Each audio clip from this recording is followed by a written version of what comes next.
Good morning, everyone. It's 11:15 in the AM here. So good morning to most of you. Good evening to those down under.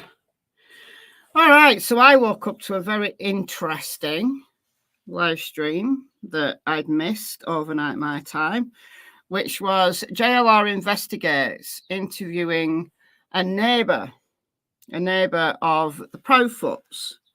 Now, she's not a direct neighbour. She doesn't live on Stafford Court. She lives on Kelling Lane. And if you know the dispatch audio as well as I do, you can identify exactly where she lives. So I'm not going to dox her house number, but she's kind of doxed herself by saying that she runs the neighbourhood Facebook group and she lives at the top of Kelling. So if you listen to the dispatch audio, you'll be able to get her house number. But I'm not going to dox her more than she's doxed herself. So what we're going to do in this live stream is go through a timeline. Now, we're 3.5 months into this case, and today has been the first time I've been able to actually write down a timeline. That's insane. I do love a good timeline. You know me, if you've seen my videos for any length of time, I do love a good timeline. And it's when the timeline doesn't make sense that I start to see red flags. Now, what I've compared the neighbour's timeline with is the dispatch audio, because we know the dispatch audio is factual. It's directly from law enforcement dispatch. So I'm going to say that the neighbour's timeline, which is an approximate timeline, fits really quite well with what Katie said and what appears on the dispatch audio. Now, the dispatch audio is this video. Hold on 1 second. I'm having to share my entire screen for this. This is the dispatch audio that I use. So it's a 20-minute condensing of 11 hours of dispatch audio, starting early on the 26th, when the first responders start to respond to the 911 call. And according to this dispatch audio, the 911 call comes in at 6:33. So that's the timeline I use. It's on the channel Jessica Danielle, who put this together. Awful lot of work to put this together. So that's the dispatch audio that we're going from. And she's got this from the archives on Broadcastify. Anybody could do this. Anybody who pays, the subscription to Broadcastify can go into the archive. So anybody could have done this. It's just very time consuming. So the neighbour lives at the top of Kelling up here. Right? Again, I'm not going to dox her any more than she's doxed herself. So she's quite away from Sebastian's house. Sebastian lives here. So she doesn't know them. Right? So one of the caveats that we have to put with this is that most of what she says is hearsay. I'm sure if you've heard it, if you've seen it, and this is the live stream that I'm talking about. So this happened 9 hours ago, as we are now, and it's had 34,500 views already. So it's the PROUDFOOT neighbour speaks on JLR Investigates. So I've listened to this twice, and I've been able to put together this nifty timeline. And it's serious when I get to Excel out, because I hate Excel. I try always to avoid Excel, so it's serious when I break open Excel. So we're going to go through the timeline. So I'll explain this document. I'll explain what I've done, and you can correct anything that you think I've got wrong. And where we need to go and play back bits, we can do, because I've got the dispatch audio up and I've got JLR's interview up as well. Okay. So we'll start with the non-controversial stuff first, and then we'll get into the stuff that she said that's more controversial. Again, caveat that the majority of what she says is hearsay. Like the first time I was listening to it, I was like, objection, hearsay, objection, hearsay. You know, it's like second-hand, sometimes third-hand information. Did you miss a lot? Yeah. Yeah, you've missed a lot. No, Sebastian's not been found. No. Sebastian's not been found. It's just a new interview that JLR Investigates has done with one of the neighbours from the PROUDFOOTs. So again, the neighbour lives at the top of Kellin up here. I'm not going to dox her house number, but Sebastian lives down here. So she doesn't know them at all.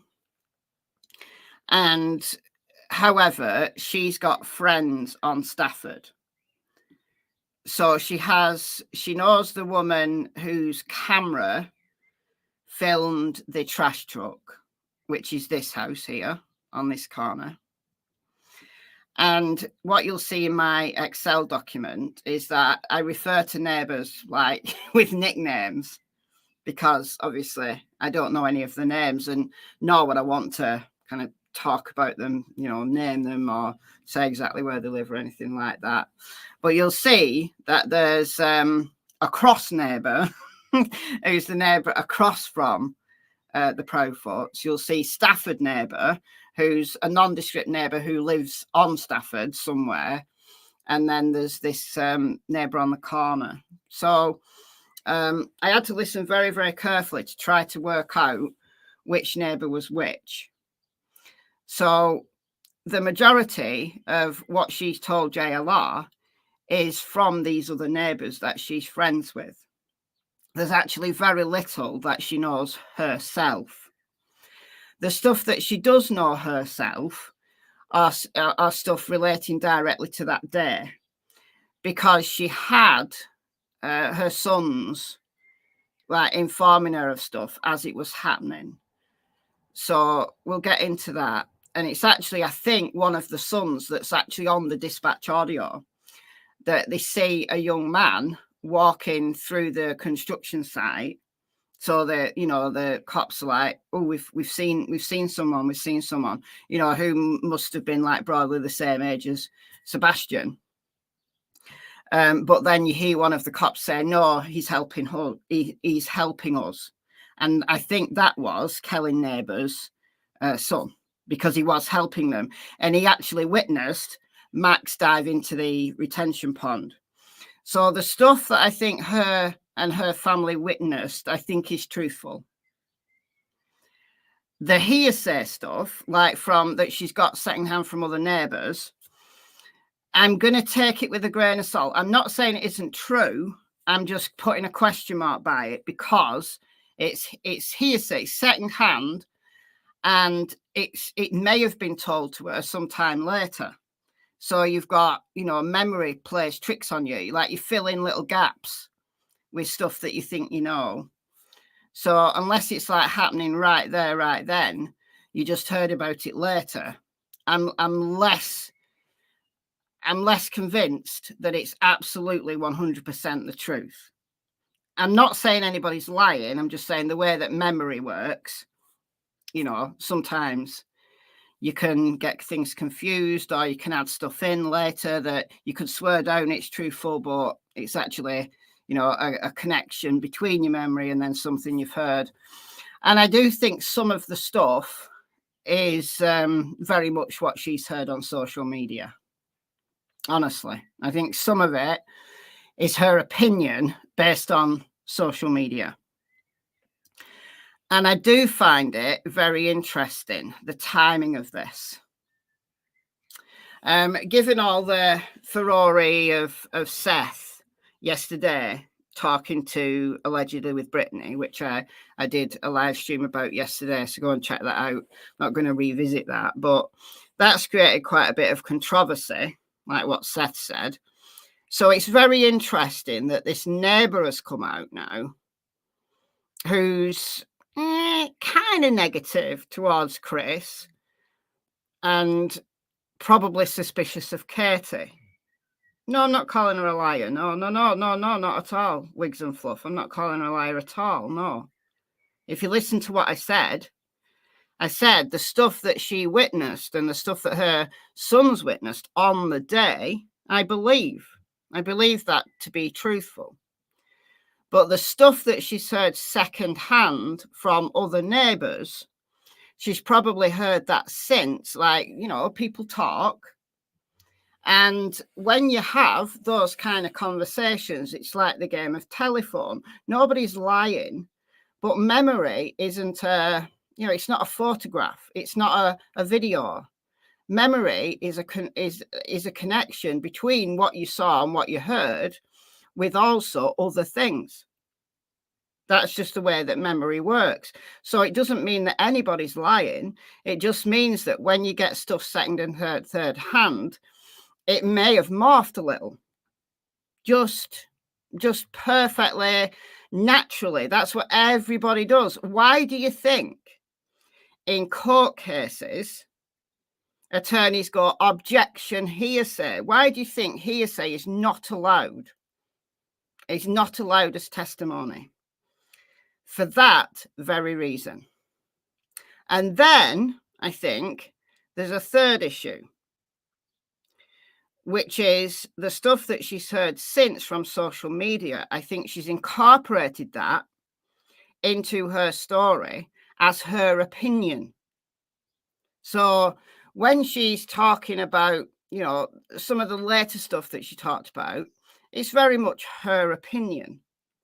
And she's entitled to her opinion, but we cannot say that opinion's any more factual than anybody else's opinion. So no lies. I don't think she's lying, but I think there is, the problem of hearsay. Yeah, she's the admin of the local area Facebook page. That's just what I've just been saying, Angel. So she's very much involved in social media. So she's watching all the stuff unfolding on social media, and she's incorporating that into her testimony that she told JLR. And there's nothing wrong with that. I'm just saying you have to be careful to not just assume everything is truth. You've got to be able to separate the fact that she's saying, which I do believe some of it is factual, with her opinion. You have to just be a little bit careful. There's a very good reason why hearsay is not allowed in court cases.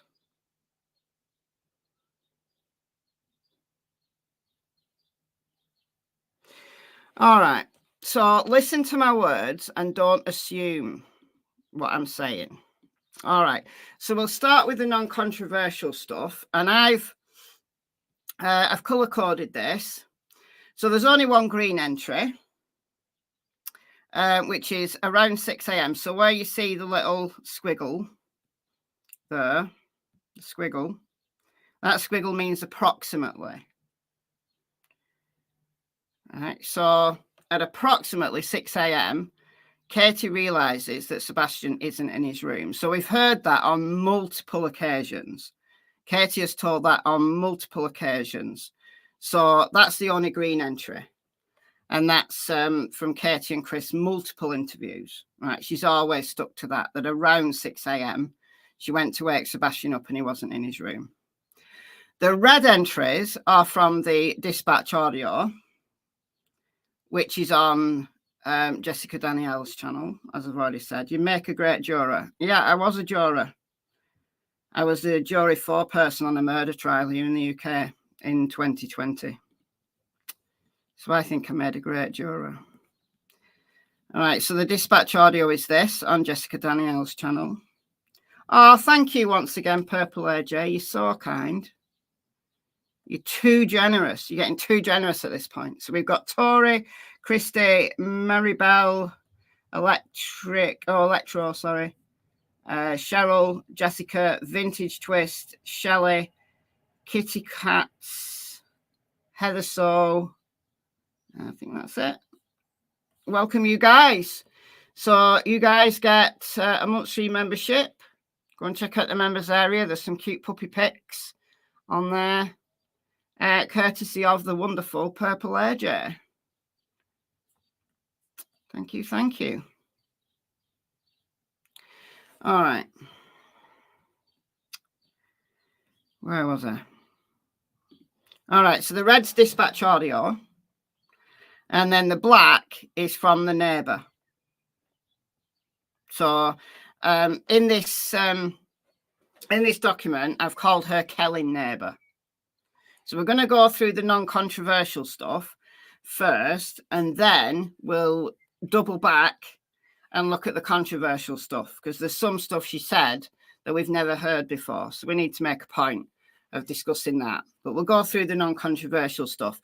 And the way she told it, given that these are approximate times, the way she told it, it fits with Katie, what Katie has said, and it also fits with the dispatch audio. So we've kind of got, you know, I think this is truthful because it's what the neighbour remembers herself, and or what her kids, you know, her family witnessed, you know, on the day.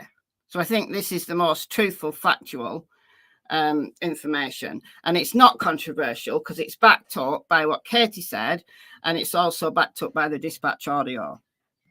So 6 o'clock, Katie realizes Sebastian's not in his room. At 6:33, according to the dispatch audio, the 911 call comes in. Around 6:35, this is just approximately, the neighbour on the corner of Stafford sees Katie's car leaving. So on the corner of Stafford, this is this one. So it's this house that saw the lights. It's this house. There's the camera right there. So it'll capture all cars coming to and from Stafford Court. I don't know how much it can see down Kelling, if anything, because the camera, assuming that there's only one camera, seems to be focusing kind of this way onto Stafford rather than onto Kelling. Although it might be one of those cameras that move, I don't know. So that captures all cars coming and going. So it's that car, that house, sorry, that captured the lights from the trash truck over on Honeysuckle, over here, at something past 5. And we'll get into that later, because that's controversial. So around 6:35, Katie is driving around. So she's left you. So I'm assuming, right, they're already on the phone to the 911, and Katie, like Chris is talking, they're on this 3-way call, and Katie's driving around. All right, but that is supported by the dispatch audio, because at 6:42, and if you need me to play this, if you don't believe me and you need me to play this, I can do. 6:42, the first responders are en route, and you hear the dispatcher saying that Katie, the mother, doesn't name her, it says the mother is out looking in a baby blue Infiniti. So I'm assuming the dispatcher is just letting the cops know that, you know, Katie's not in the house, but if you see a baby blue Infiniti, it's her, right? Then at 6:56, we hear that there are first responders already in the neighbourhood, like saying that they're there. All right. Then, according to Kelling neighbour, to JLR, around 7 a.m., another neighbour, who I've called Stafford neighbour, because I'm not clear exactly where she lives, other than she lives on Stafford Court, says that Katie is back. And it's this neighbour that helps Katie look. So At 6 o'clock, Katie's realised that Sebastian isn't there. She's looked round the house. She's looked round the yard. She's rung Chris. She started to panic. They've rung 911. Katie's already out looking for Sebastian. Passes the corner of Stafford at around 6:35.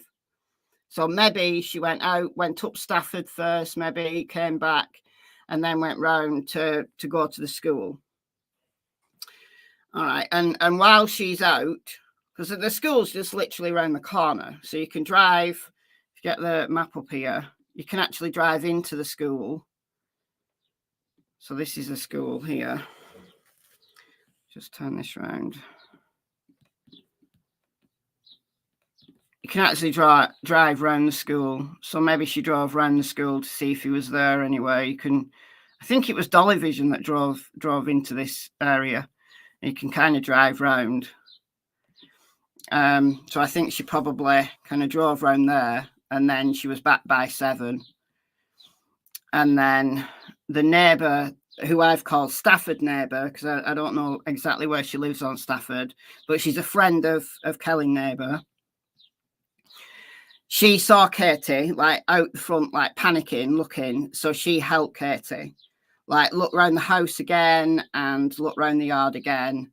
And then around 7:30, Kelly neighbour says that Katie posted in the neighbourhood Facebook group. So this was around 7:30. Now, Kelly neighbour is actually the admin of the neighbourhood Facebook group. So Katie makes I've just called it a bolo post. Like she said, it was, just a few lines, like saying that son's missing, gives the description of him. So she posted that around 7:30. So she, she's been at home, she's talked to the neighbours out the front, and nobody's seen him. So she makes a post on the Facebook. Vintage Twist, thank you for the $2.79 Canadian dollars. Thank you so much. Most logical channel on YouTube. I do try.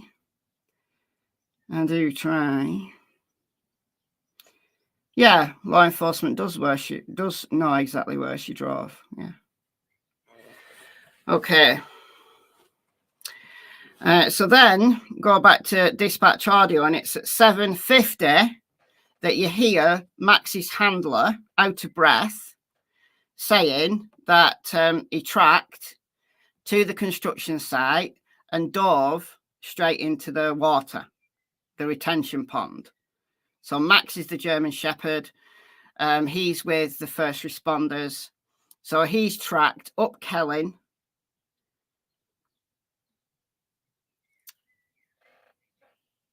Well, Michelle, please check out the car activity while Bobby is live. There is a lot of traffic for such a quiet area.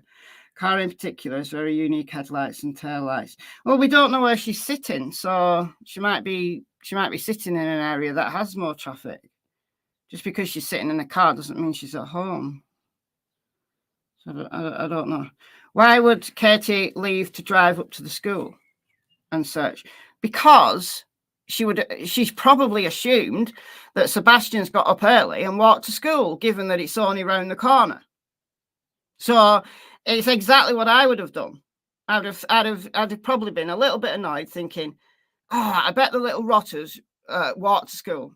He's just not given a thought that he's meant to get the bus and he's walked to school. So a perfectly logical thing to do. Not suspicious at all. In fact, a very logical thing to do. All right. Okay, now, interestingly, Kelly neighbour says her son was actually out helping the cops look. And he was walking with the dog handler, and he saw the dog jump into the pond. And the handler actually had to go and get him. Like, had to get him out the pond and dry him off. And the young lad, I don't know how old he is, like Kelly neighbour's son said, does he does he normally do that? And he's like, no, he's never done that before. So I find that really interesting. Yeah, find that really interesting. Now, at around 8 a.m., Kelly neighbour's other son goes to work, and there's lots of cops already in the neighbourhood. So you can hear that on the dispatch audio. Like by 8 o'clock, you've got loads of different, voices on the dispatch. They're starting to fan out, and I've done live streams. I've done 2 live streams actually where I've gone through the entire dispatch audio.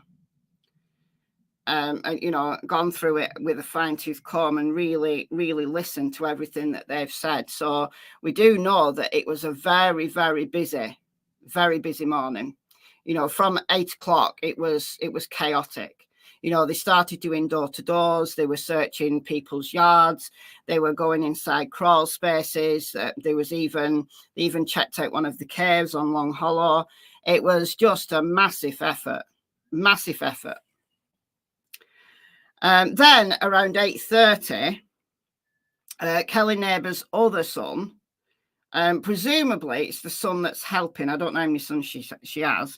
Presumably it's the son who's been walking around with law enforcement, sees Katie and Seth. So Seth's arrived by about 8:30 in the front yard with Kathy Bowersocks, who is Chris's mother, and a bunch of cops. So they're all out there on the front lawn. And that's where, again, that fits with the dispatch audio, that everybody was, all the cops who were, tuning in and attending, they were all going to Stafford to the house. And then they were formulating a plan from there. So you hear that all unfolding on the dispatch audio. Why do I think the dog jumped into the pond? I've got loads of videos on search dogs, loads of them. Okay, so by the afternoon, they had dog teams, like numerous dogs, and the drones were up. By the afternoon, they'd really, all started to fan out and assume that this young man isn't in the immediate neighbourhood. So by the next day, so Tuesday the 27th, this is interesting. Now, I didn't know this, and she doesn't give a time, but she says one of the dogs got a hit, actually alerted, on one of the dumpsters at the construction site. So now we're seeing why they did that landfill search in Kentucky. No, the man in black goggles wasn't odd. Not at all. Who would do that? The detectives did that. We know that the detectives did that. It was detectives. Okay. So one of the dogs, she doesn't say which dog. She doesn't say which team it belonged to. She doesn't even say what time it was. But that's why they did that search of the dumpsters. So this confirms that the construction dumpsters, so the commercial waste, went to Kentucky. And it's because the reason why they checked there is because one of the dogs alerted at one of the dumpsters. On construction sites, you have these big, like, we call them skips in the UK, like big, like dumpsters, right? So that's why they checked. And the domestic waste, the domestic stuff, goes to Gallatin, and then it's transported to Nashville. And she said it's her understanding, now obviously this isn't confirmation, but it's her understanding that the cops also checked the landfill areas at Gallatin and Nashville, just in case. But that's why they did that site search at the Kentucky site, because one of the dogs alerted at that dumpster. Now, as I've done so many videos on search dogs, I'm not going to dwell on that here. You can go and check out my previous videos on search dogs. I've done loads, not just on this case, but on other cases as well. But I'm wondering whether there's scent pooling around that area. Depends on where the dumpster was, but I would imagine that if that dumpster is facing north to south, you might get some scent pooling against that dumpster. So that might be why. Or it might be that Sebastian stood there for a while. Because you know, if you stand there for a while, you're going to get a little scent pool. So those, you know, those things, obviously it's a red flag to them, and they had to go and check. But I suspect that might be why. Thank you, Christina, for the $1. That's very kind of you. And thank you, Sharon, for the Canadian $6.99. That's very kind of you as well. I'm so organized. Yeah. Well, I listened to it once. I was like still in bed when I was listening to it, and then I got up and I went out, and while I was out, I made this. I listened to it again and made this. All right, now Wednesday, the National Guard turns up with their dog teams. Now, again, we don't know what dogs and exactly who turned up, but interesting that you know, 2 days in, they had the National Guard out. They had the state troopers and the National Guard all there on Wednesday. And Chris did say that there was one of the dogs from an out-of-state team that also tracked the same track. So up Kelling to the construction site and to the retention pond as the other dogs had, some of the other dogs. So Max, the German Shepherd, and then there was a bloodhound and a blue-tip coonhound, all tracked the same track. And then Chris also said that an out-of-state dog team, one of their dogs also tracked the same track. So I'm assuming that would be a dog from the National Guard. I'm just assuming that. Okay, so now we get to Friday, the 1st of March. All right, now this is interesting, but not at all suspicious. Not at all suspicious. Given that we know that detectives went out there at night doing experiments with the cameras. We know this for a fact. I think there's someone at my door. Maybe.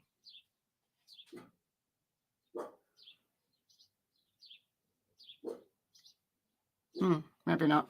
Thank you, Curious Kiwi, for the 5 gifted memberships. That's very kind of you. So we've got Caitlin, Music City Mom, Tammy's Inc., Loverly, and Angel. Welcome, welcome. Monthly membership, courtesy of Curious Kiwi. Thank you so much. All right. I think there is someone outside.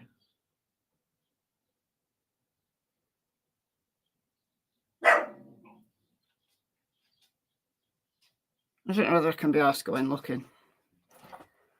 What's that Tilly out? Right, so Friday night.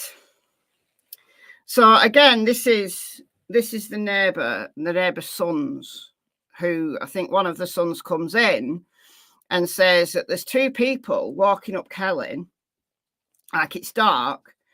They're wearing dark clothes. One of them is a man and one of them is possibly a woman. And one of them had goggles on, and they thought this was very strange. So they went out driving around. They rang the cops, and the cops said, all right, okay, and didn't bother coming checking. And then they drove round and they stopped outside. They went up Stafford to, I don't know, look at the house, and Chris came out and stopped them. Chris came out and stopped them and said, what were they doing? All right.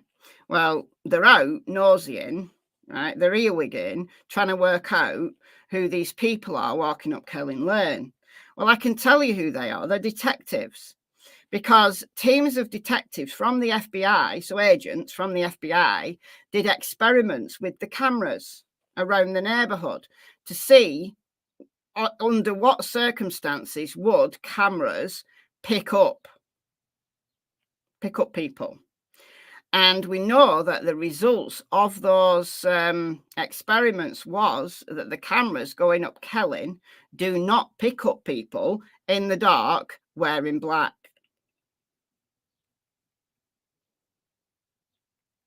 So they did a lot of tests with those cameras. They did a lot of tests with those cameras. So that's why people were walking up and down at night. One of them wearing goggles, presumably something to do with heat seeking stuff, like looking like through goggles. But yeah, there you go. So they didn't pick up Sebastian. They didn't pick up the detectives for all of those reasons that I've talked about in numerous previous videos. So go and check them out.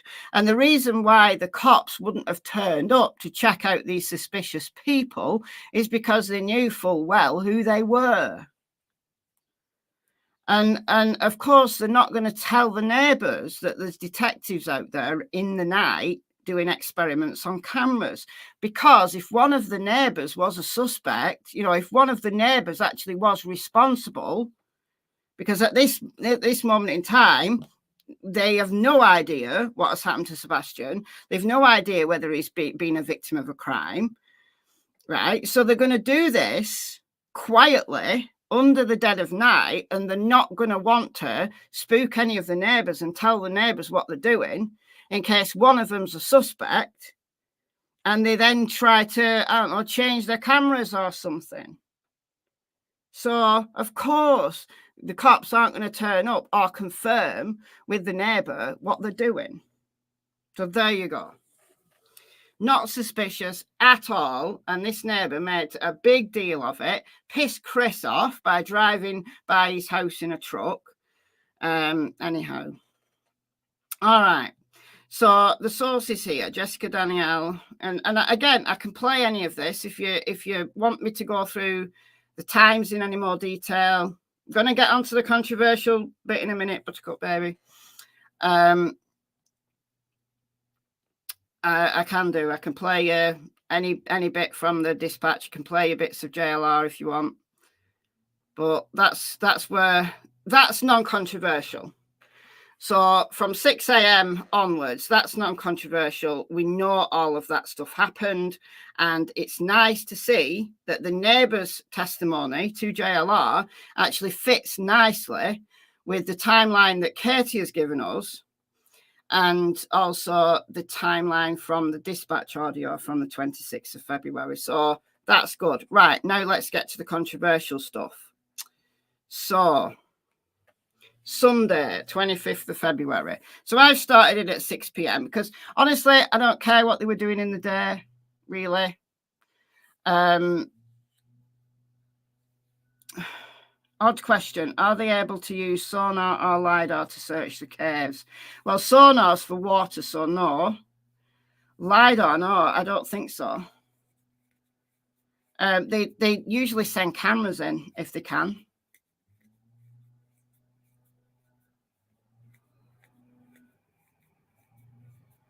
But it's only if they're able to safely set up a system like that.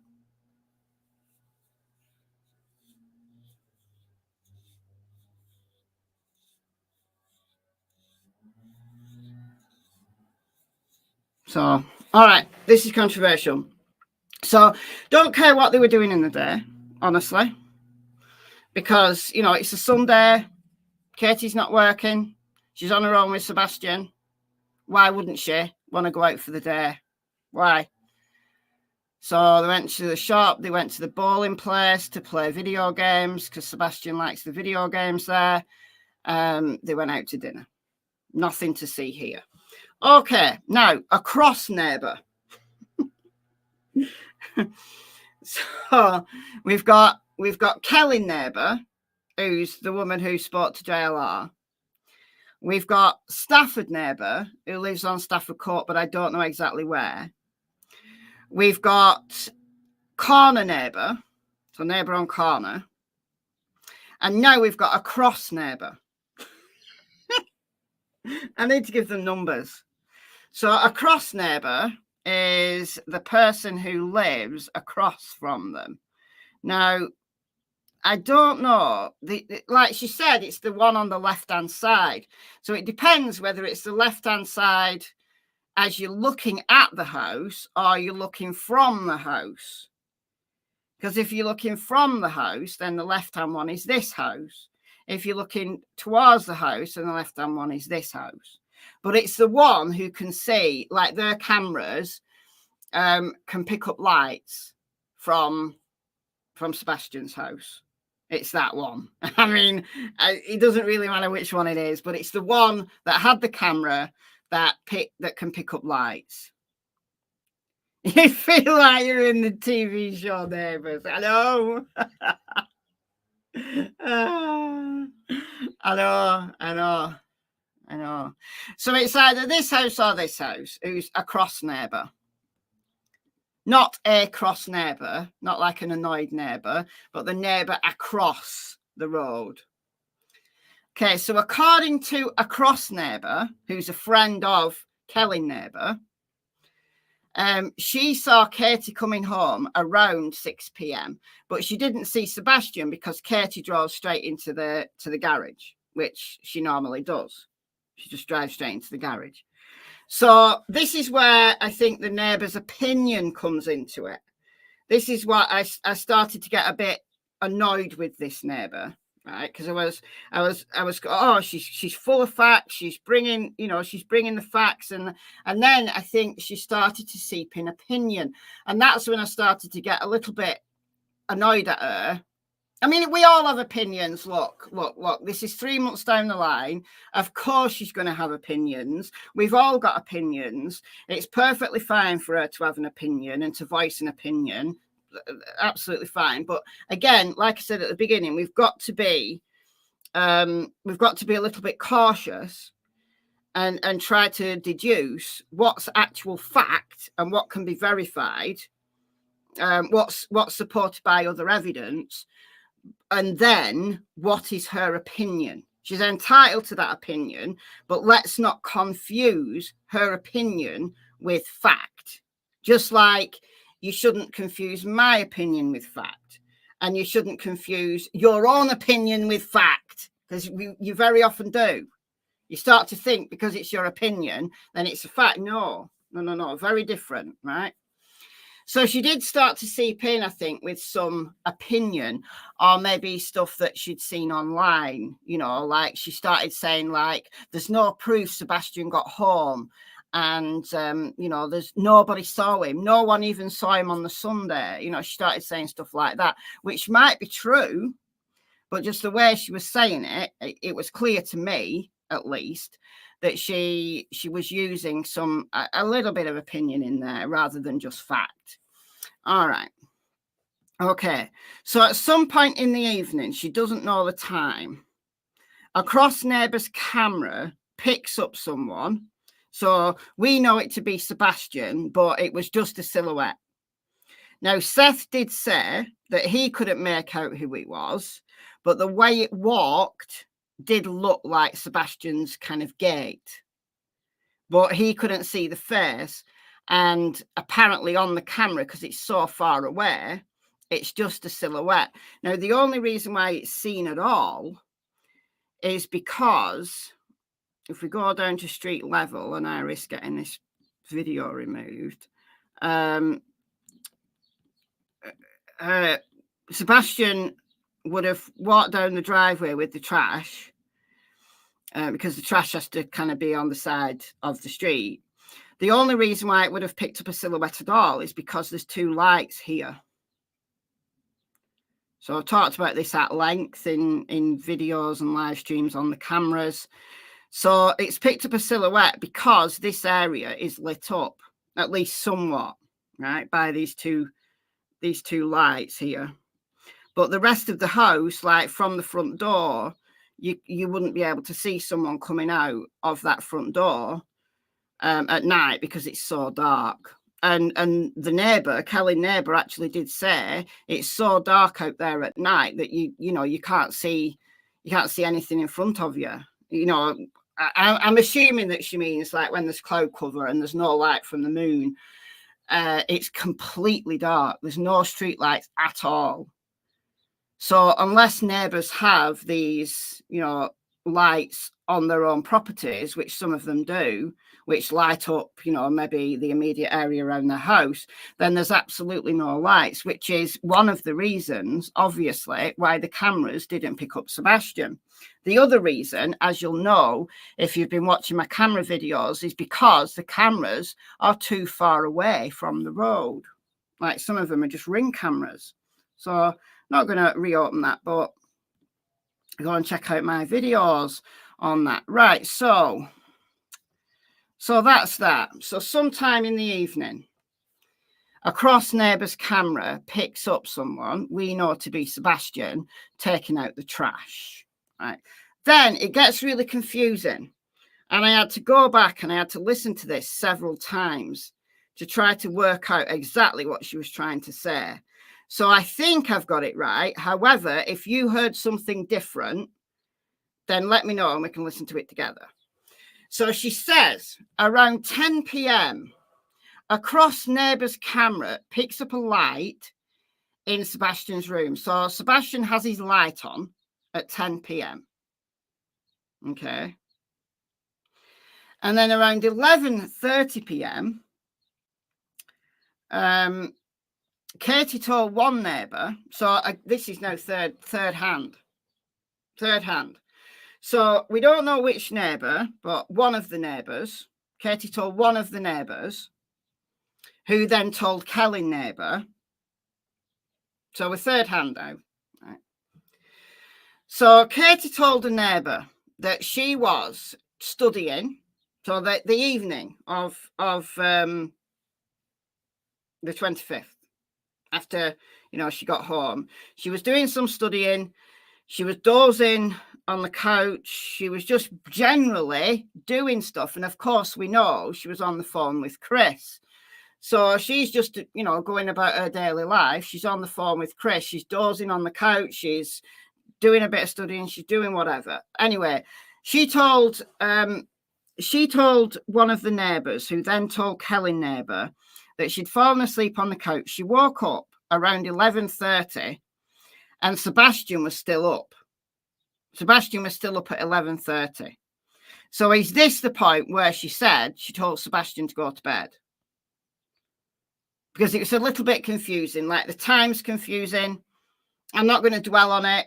Let's just say it's, you know, Sebastian's still up at 11:30. Right. 10 p.m. was the thud. Yeah, apparently so. So it's around 10 p.m.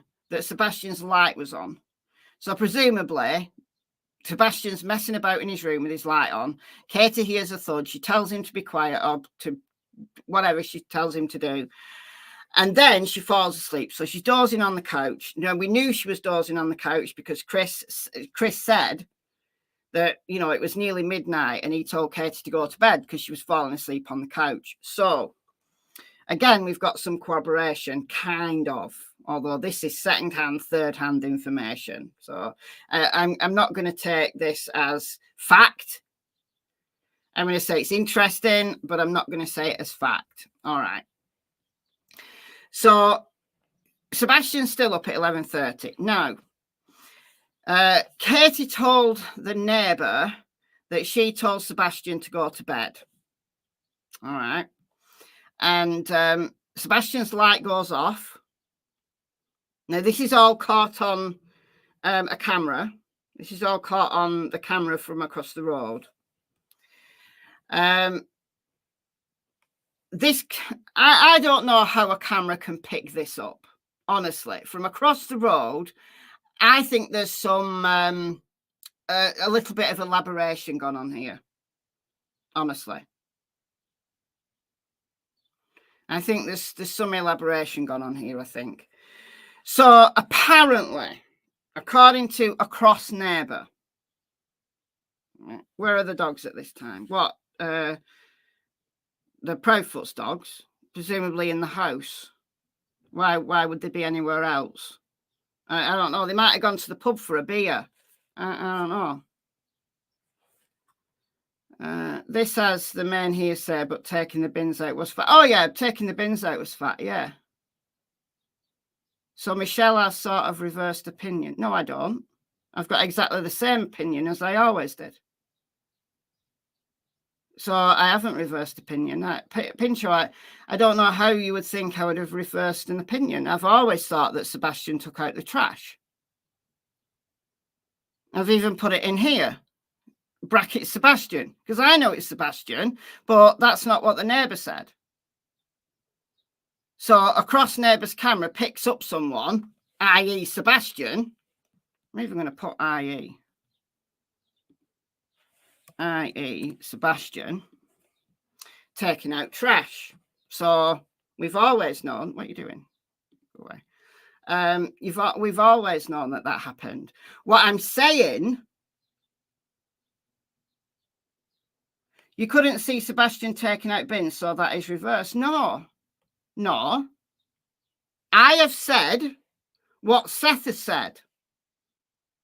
I have said previously that Seth believes, Seth was shown the video of Sebastian taking out the trash.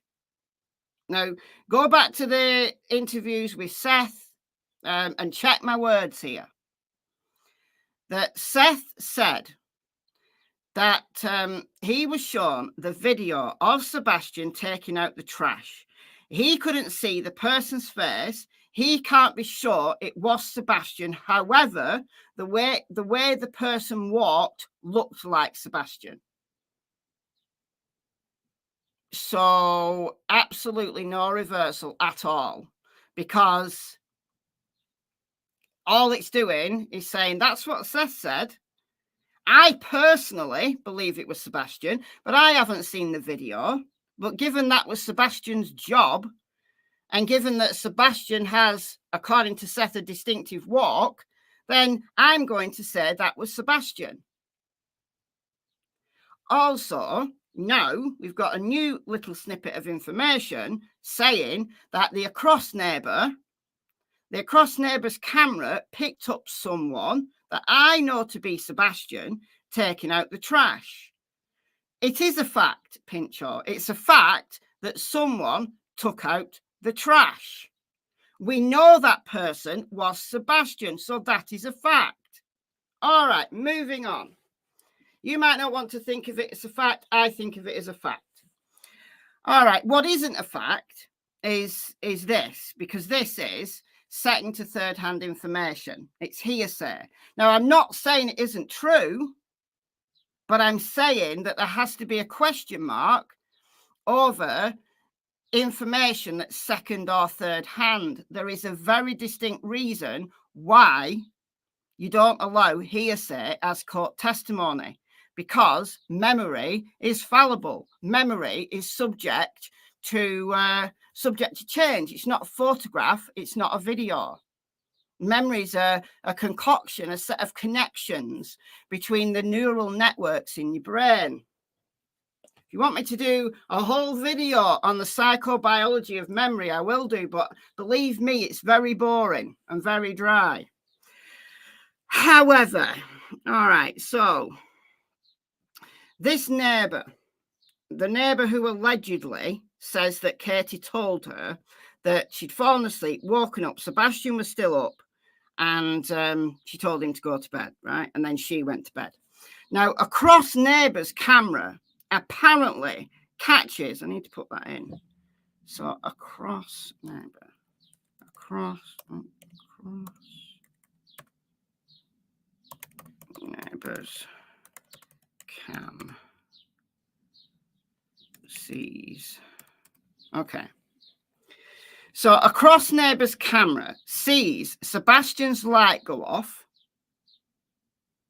Now, this is going to be sometime shortly after 11:30. It sees Katie walk across the house. How can it see a person inside a house walking across the house? Maybe you're going to see, a little bit of black moving, which you're going to interpret as a person. But I've no idea how a camera from 150 feet away is going to be able to look through a window and see Katie.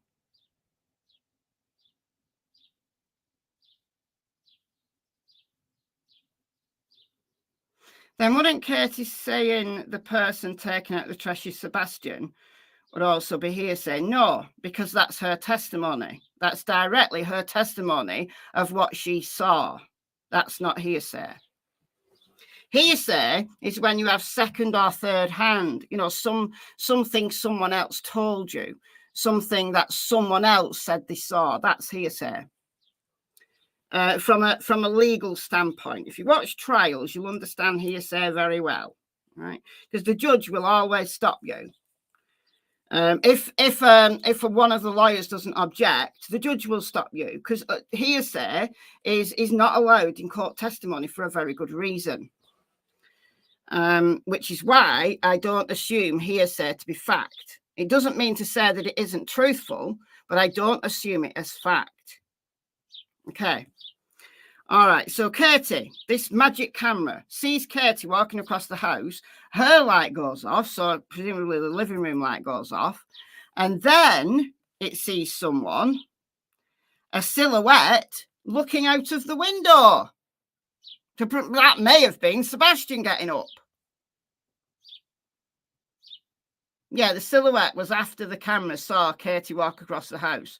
So Katie walks across the house, turns the light off, so presumably goes into her bedroom, and then the camera picks up a silhouette in the window. So I don't know. I don't know what to make of that. I don't think there's anything unusual with somebody walking from their living room to their bedroom, and as they walk out of the living room, they turn the light off. Is it midnight yet? I'm ready for a snack. Oh, dear. So maybe what we're saying, if this is true, if this is actually what the camera saw, maybe sometime after 11:30, maybe closer to 12, we see Katie going to bed, as she said she did. She said she went to bed about midnight or thereabouts, and then maybe Sebastian's lying there waiting for Katie to go to bed, and then he sneaks out. And we know that Sebastian did get up in the night.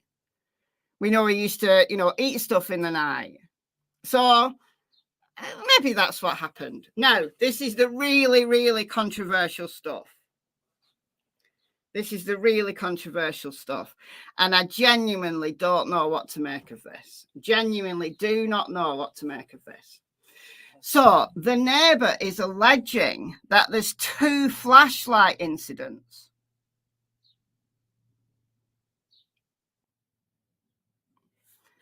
Hearsay is third-hand information, not like actually seeing the people from the camera. That is a direct image, not hearsay at all. But the way that it's been spoken is hearsay.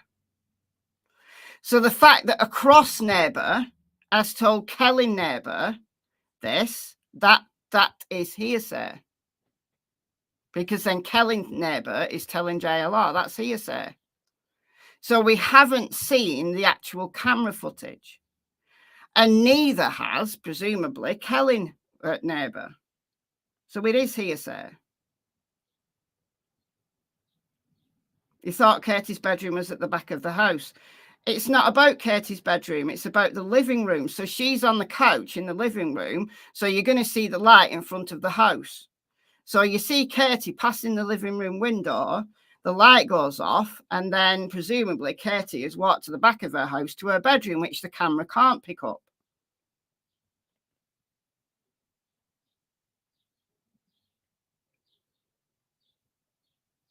Katie is considerably larger than Sebastian. Yeah, but how much will you actually pick up from a camera that's on the side of a house 150 feet away? That's why I'd like to see the camera footage to see exactly what that camera can pick up. When there's lights on in the house.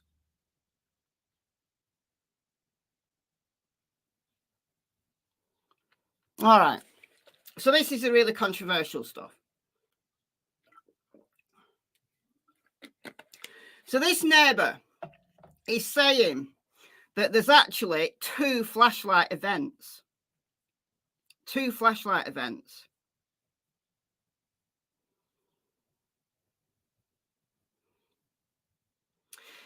Thank you. I saw is not hearsay. Jack told me he saw. His hearsay. Something that somebody tells you that they saw or they heard, and then you reciting it, that's hearsay. But when you've got Katie told a neighbour, neighbour told Kelly neighbour, and then Kelly neighbour told JLR, you've got like a double hearsay. You've got third-hand information.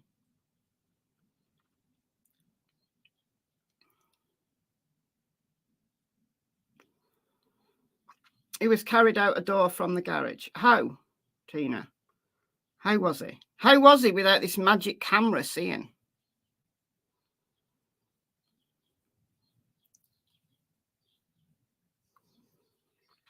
All right. Okay. So, Kelly Lady did confirm that the trash in their neighbourhood gets picked up between 5 a.m. and 5:30. So, presumably, that's the time it's on Kelly. So, let's take a look at the streets again.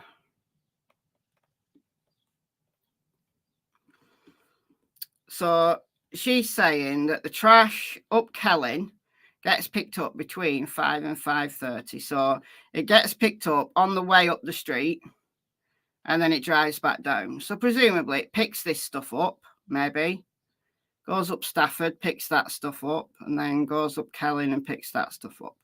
However, the lights that Nick Barris put out as flashlights at something, the time stuck at 12 minutes past 3, Kelly neighbour confirmed that corner neighbour's camera, it does have the timer stuck, so the timer doesn't move.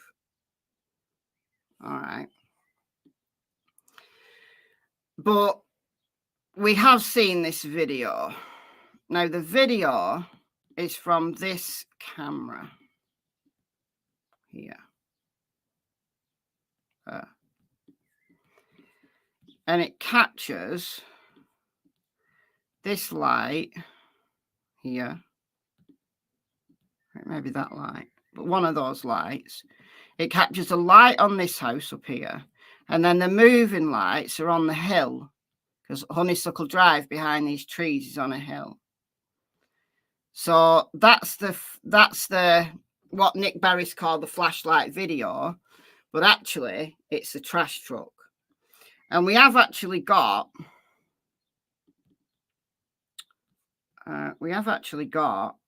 this, which is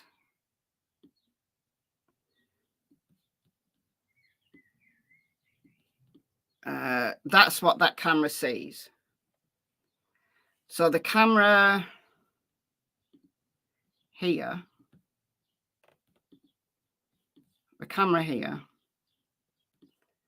at night captures the vehicles in its driveway, captures its own vehicles in its driveway.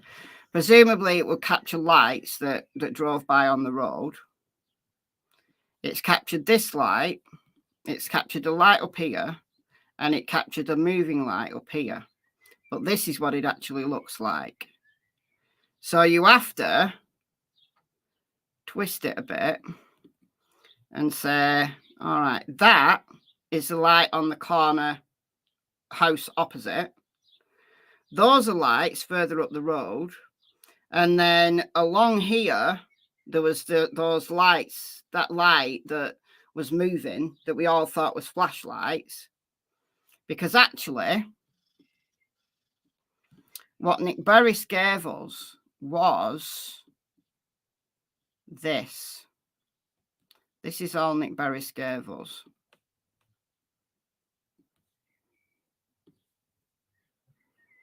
That. When actually, it's like got a full driveway. So it's just been really, really cut off. In fact, it was more like that. Because you got that corner. Because I said, what's that weird thing in the corner? I remember saying, what's that weird thing in the corner? So the lights moving along here was a trash truck on honeysuckle. All right. Okay. I didn't need to do that. I didn't want to crop it. No, I don't want to crop it. Undo crop picture. Undo crop picture. Undo crop picture. What are you doing? I'll do. All right. Okay.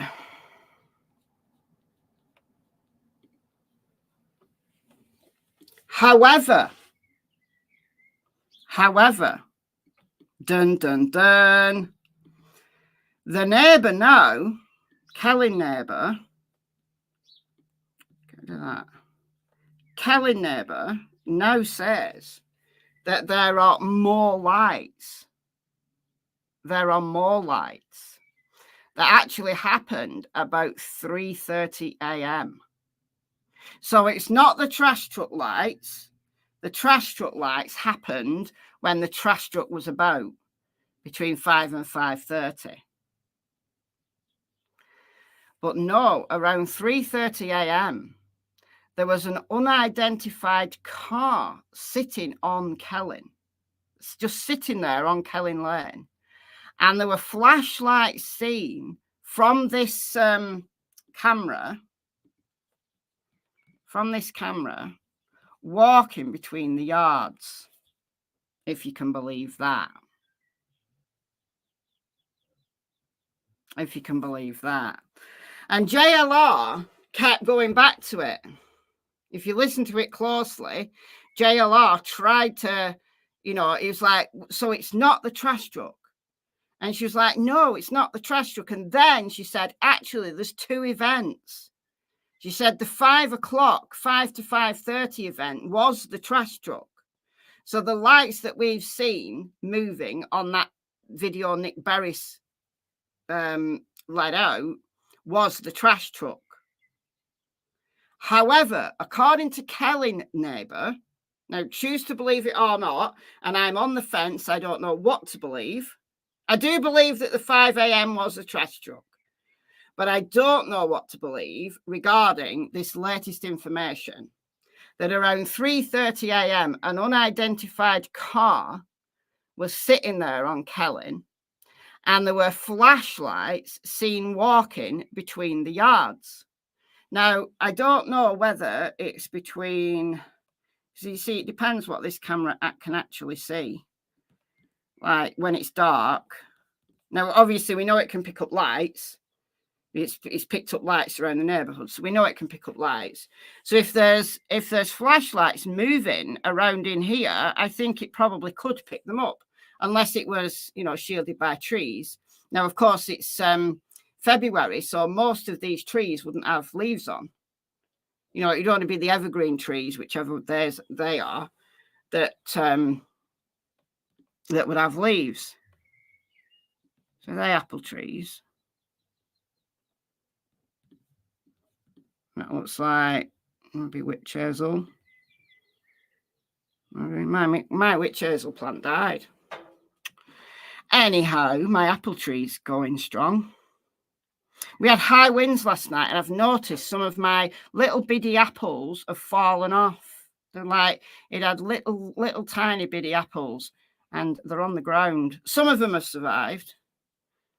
Anyhow, so most of these trees would not have had leaves on. So it would have been able to pick up probably flashlights, because if it's picked up a light there, and then it's picked up the lights over on this house, and it's picked up the lights on honeysuckle. So 2 hours earlier at 3:30. So again, according to this neighbour, it's a separate event than the trash truck. Your apple tree fell over? No way. Oh no, my apple tree is very strong. I planted it the year of lockdown, so it'd be 2020. I didn't get any apples at all last year. Like nothing pollinated. I mustn't have had any bees or anything nearby. So it flowered, but then nothing pollinated. Didn't get any apples at all. But I've got loads of apples on it this year. But now some of it is on the ground. And they're nice apples as well. I'm not a fan of apples normally, but they're nice off that tree. So what do we make of that? What do we make of that?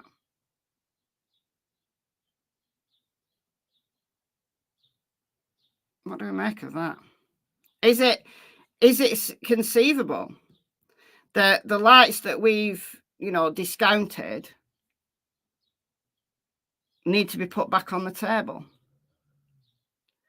Like the lights on Nick Berris's video, we discount those because they're the trash truck. But other lights that we haven't seen, that the video hasn't been released of, that there's unidentified flashlights in the neighbourhood.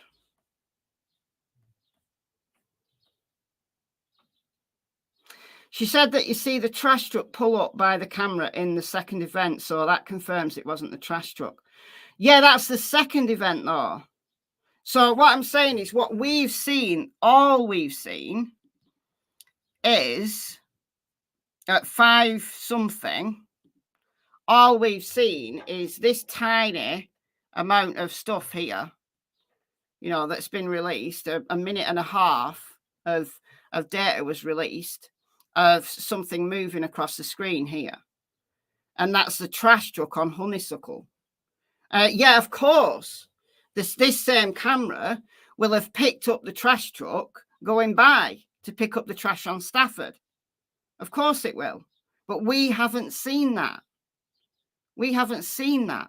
So it doesn't matter that we haven't seen that, because we know that the trash truck did the rounds on Monday morning. Right? We're talking about an event that happened 2 hours before the trash arrived to pick up stuff. We're talking about an event from 3:30, not between 5 and 5:30. Between 5 and 5:30 was the trash. But are we to believe that there was an hour and a half, 2 hours before that, some flashlights caught on cameras? And from this viewpoint, the flashlights would have been around there somewhere, because if you look at the map,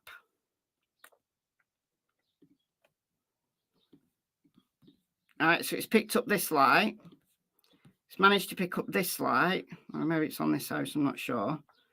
So in between there, and then it's picked up the trash truck on Honeysuckle. Of course it will have picked up the trash truck going here, but we haven't seen that. But would it have picked up, 2 hours previous, would it have picked up flashlights between the yards?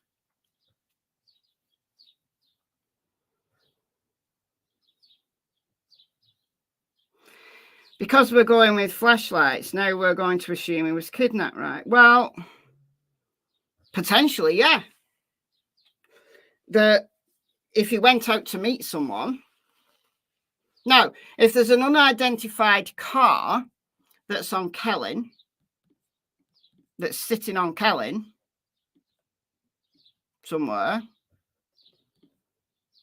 so the car drives up Kelling, Sebastian takes his flashlight, goes up there, along here, up here, like the route, the route that the dogs took. So the car drives up Kelling. Sebastian walks up Kelling. And then the reason why descent stops at the retention pond is because Sebastian gets in a car. However, the TBI have told us, just get the TBI newsroom up, the TBI have told us this, that all the vehicles in the area have been accounted for. With help from the FBI, vehicles that were placed in the area at or around the time of Sebastian's disappearance have been accounted for. So if the FBI have accounted for all of those vehicles, does it mean that they've all been ruled out? Yeah, all of them, even rentals. Didn't please say all the cars were identified. Excuse me, I'm going to sneeze. Maybe I'm not. I hate that. I hate that. Bobby said trash is not picked up at 3:30. No, exactly. The event is 2 hours. This event that I'm talking about now is 2 hours before the trash was picked up. That video footage in your FB group shows headlights coming on. I don't know what you mean by that.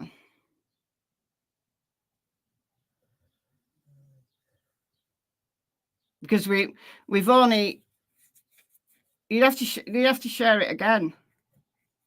I'll have to see if I can find it.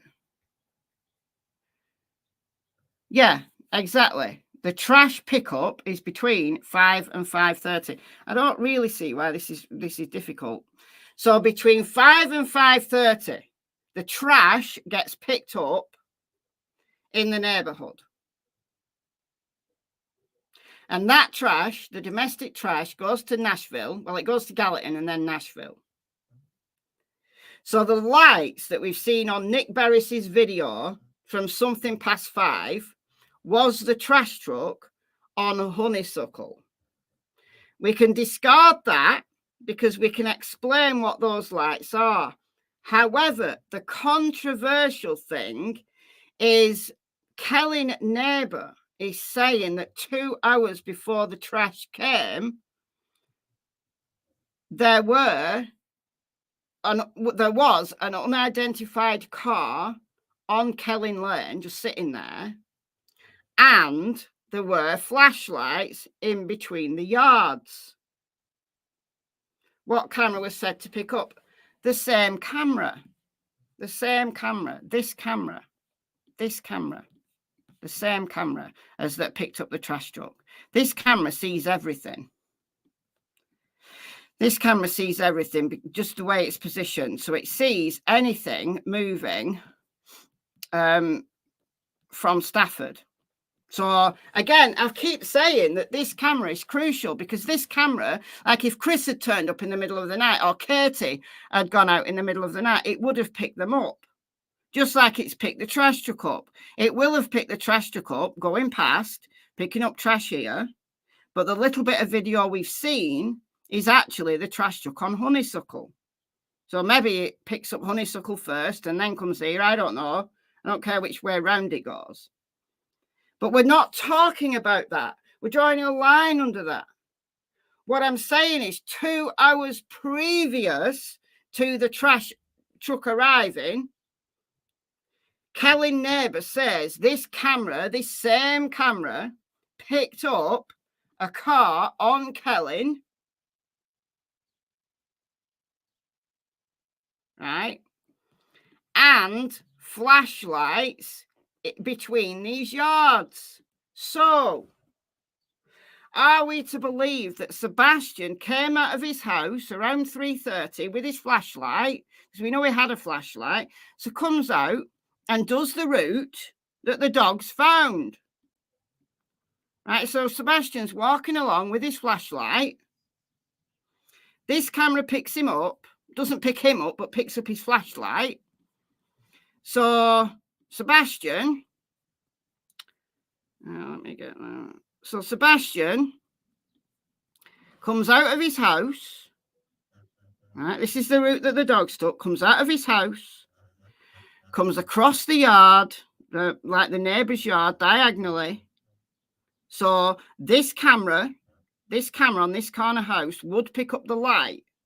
If the light was on, it would pick up the light. It's not going to pick up a person, but it's going to pick up a light, right?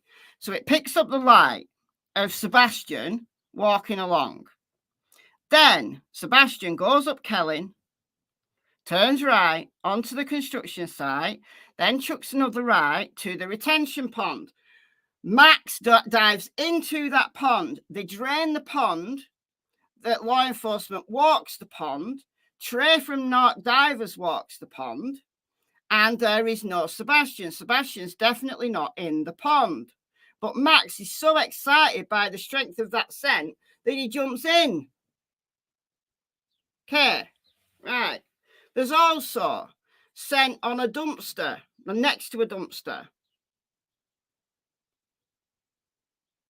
And the cops are so concerned that they find out where this dumpster, you know, the trash from this dumpster goes, and it's a site in Kentucky. So they go and check that site. That's why they went to that site, because a dog alerted on a dumpster, but he wasn't in the dumpster. I suspect he may be leaning against the dumpster, stood near the dumpster, the way the wind direction was going, the scent pooled around that dumpster, so the dog alerted.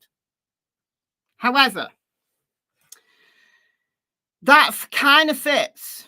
If there was a flashlight seen at 3:30, that kind of fits with what we know about the scent trail going this way, along here, so through the neighbour's yard. So he'd have come along here, through this neighbour's yard, onto Kellin, up Kellin, all the way up Kellin, and it's not very far.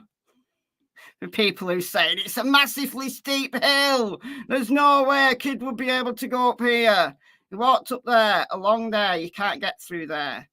But and then right, and then another right, and he's at the retention pond.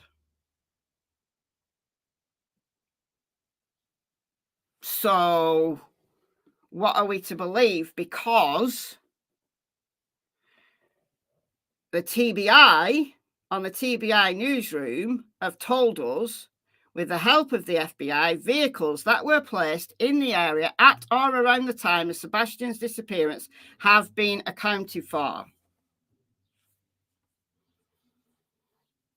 So what are we to make to that? Is Kelly neighbour telling the truth that there was a car along here, but it's been accounted for? Like, she might not know it's been accounted for, but the TBI tells us all the vehicles in the area have been accounted for. Now, we did hear in the early days that there was somebody who'd ordered an Uber in the middle of the night, and that Uber had to be accounted for. Does accounted for mean cleared? I don't know. I assume so. Like, saying that they've been accounted for, you assume like they know where they are and where they've been. But I don't know. That it might just be a vague way to say, yes, we're aware of all the vehicles, but I don't know. I genuinely don't know. I don't think it's a cover-up, Rita. I don't think it's a cover-up. Why would it be a cover-up?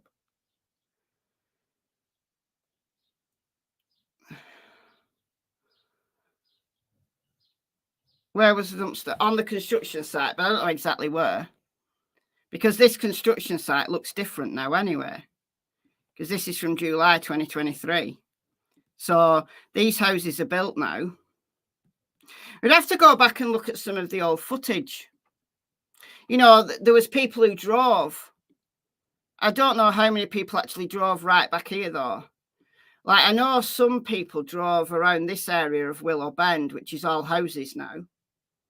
So several people drove around here. Dolly Vision did, Cluminati did, JLR did. Like, they drove around this area. But I don't know if anybody, like, went right back. Because this is now the area that's construction. This area. Now, I do remember Dolly Vision stood there and looked onto the construction site. I think Cluminati went up there and like looked onto the construction site. So it'd be interesting to see if we went back to find the footage from them and see if we can see any dumpsters. But presumably there may be more than one dumpster. So I don't know. I would suspect that he leant against the dumpster or sat by the dumpster, so there's a little scent pool, or the wind was blowing in that direction and blew scent against the dumpster.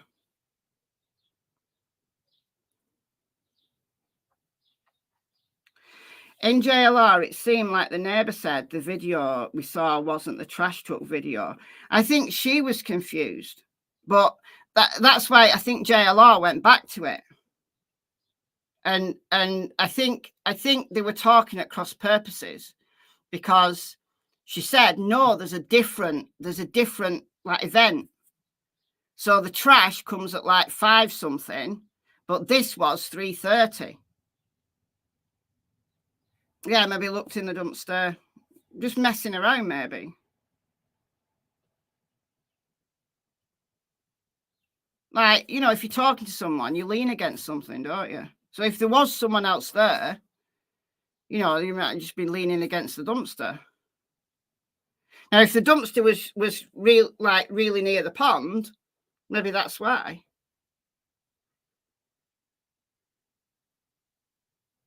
You think we saw the flashlight video? All right, maybe the cops are being, you know, a bit intentionally vague, because clearly they didn't want that out.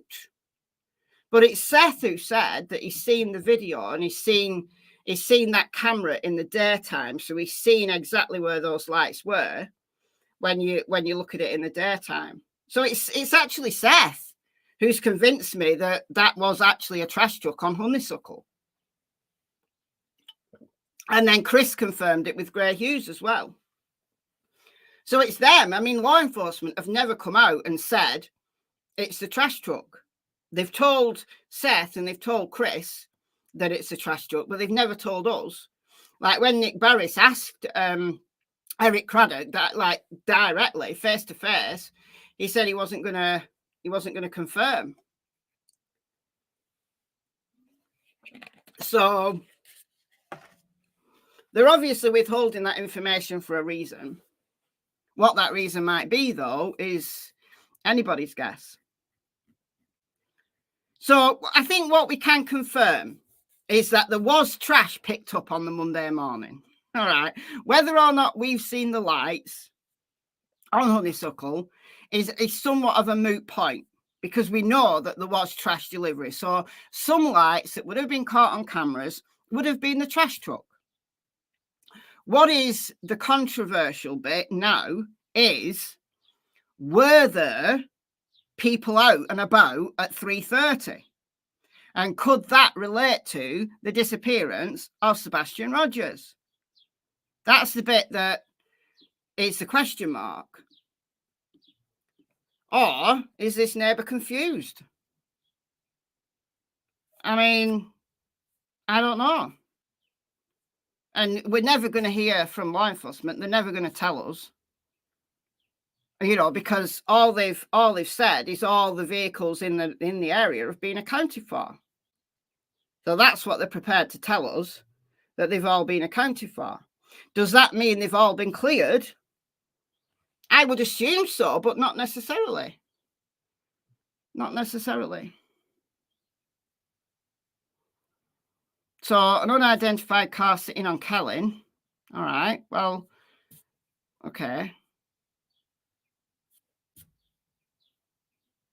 As long as that's been identified now and it's been accounted for, then that would be taken out the equation from law enforcement.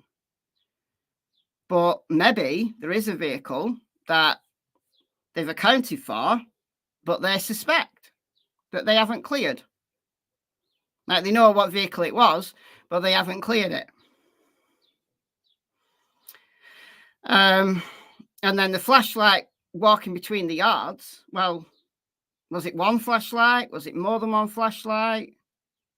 Was it someone from the car who went out to meet Sebastian? I don't know. Maybe it was someone who befriended Sebastian online and said that they'd go and meet him and walked up Kellen with him. And then unbeknown to Sebastian, there was someone else in the car And unbeknown to Sebastian, the second person turns up, they grab him and take him away. I don't know. I'm making it up as I go along now. I'm just, you know, trying to digest this latest piece of information. But it is very much, you know, it's hearsay. It's just from the neighbour who has been talking to someone else whose camera apparently picked up lights and a car 2 hours before the trash came. So Nick Barris needs to get on it and find us that footage. Because apparently, according to Kelly neighbour, corner neighbour is annoyed that the footage from her camera has been leaked.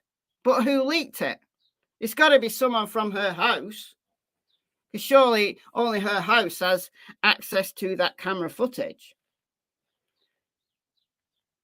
But she was annoyed. She was annoyed that the footage had been leaked to Nick Barris. Are you right to think that Bobby said she'd seen the flashing lights video herself?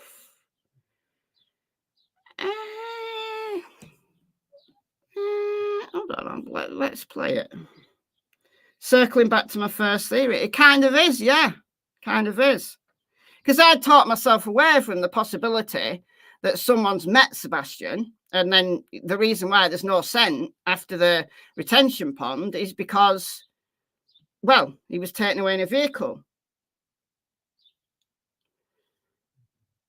But it confused me when law enforcement said all the vehicles have been accounted for. Because I took it to assume all the vehicles have been accounted for and cleared, and they know exactly who they were and what they were doing. But I guess it is possible that they'd say a car's been accounted for, even if, you know, they know what that car was, but it's a suspect car. They probably wouldn't tell us that, would they, at this stage? But it does make sense that the reason why there's no scent after the retention pond is because he's gone in a vehicle. It does make sense. Okay, let's see if I can find this. I know it's near the end.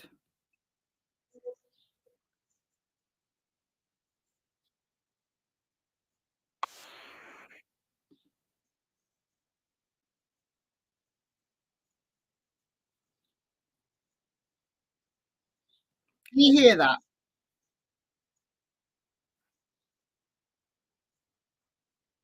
No sight. Oh, all right. I'll do it this way.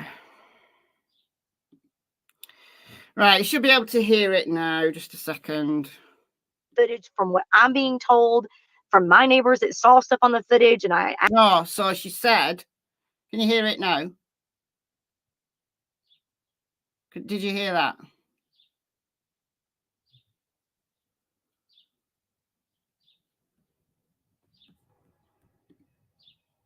You should be able to hear this now. Right, good. Because it's telling me the audio is sharing. So, right, let's just take this back a second or two, so we get the context. Well, actually, the neighbor's camera did pick up her walking around her house. Really? So she walked around her house? Yeah, because in the neighbor. Okay, so this is what we've already talked about. This is just Katie walking around her house, but she comes on. If you're looking to her house, the neighbor to the left of them, that the wife came out and was actually looking. There's like a little like a wood door underneath the house. What do you call that underneath the house? The crawl space.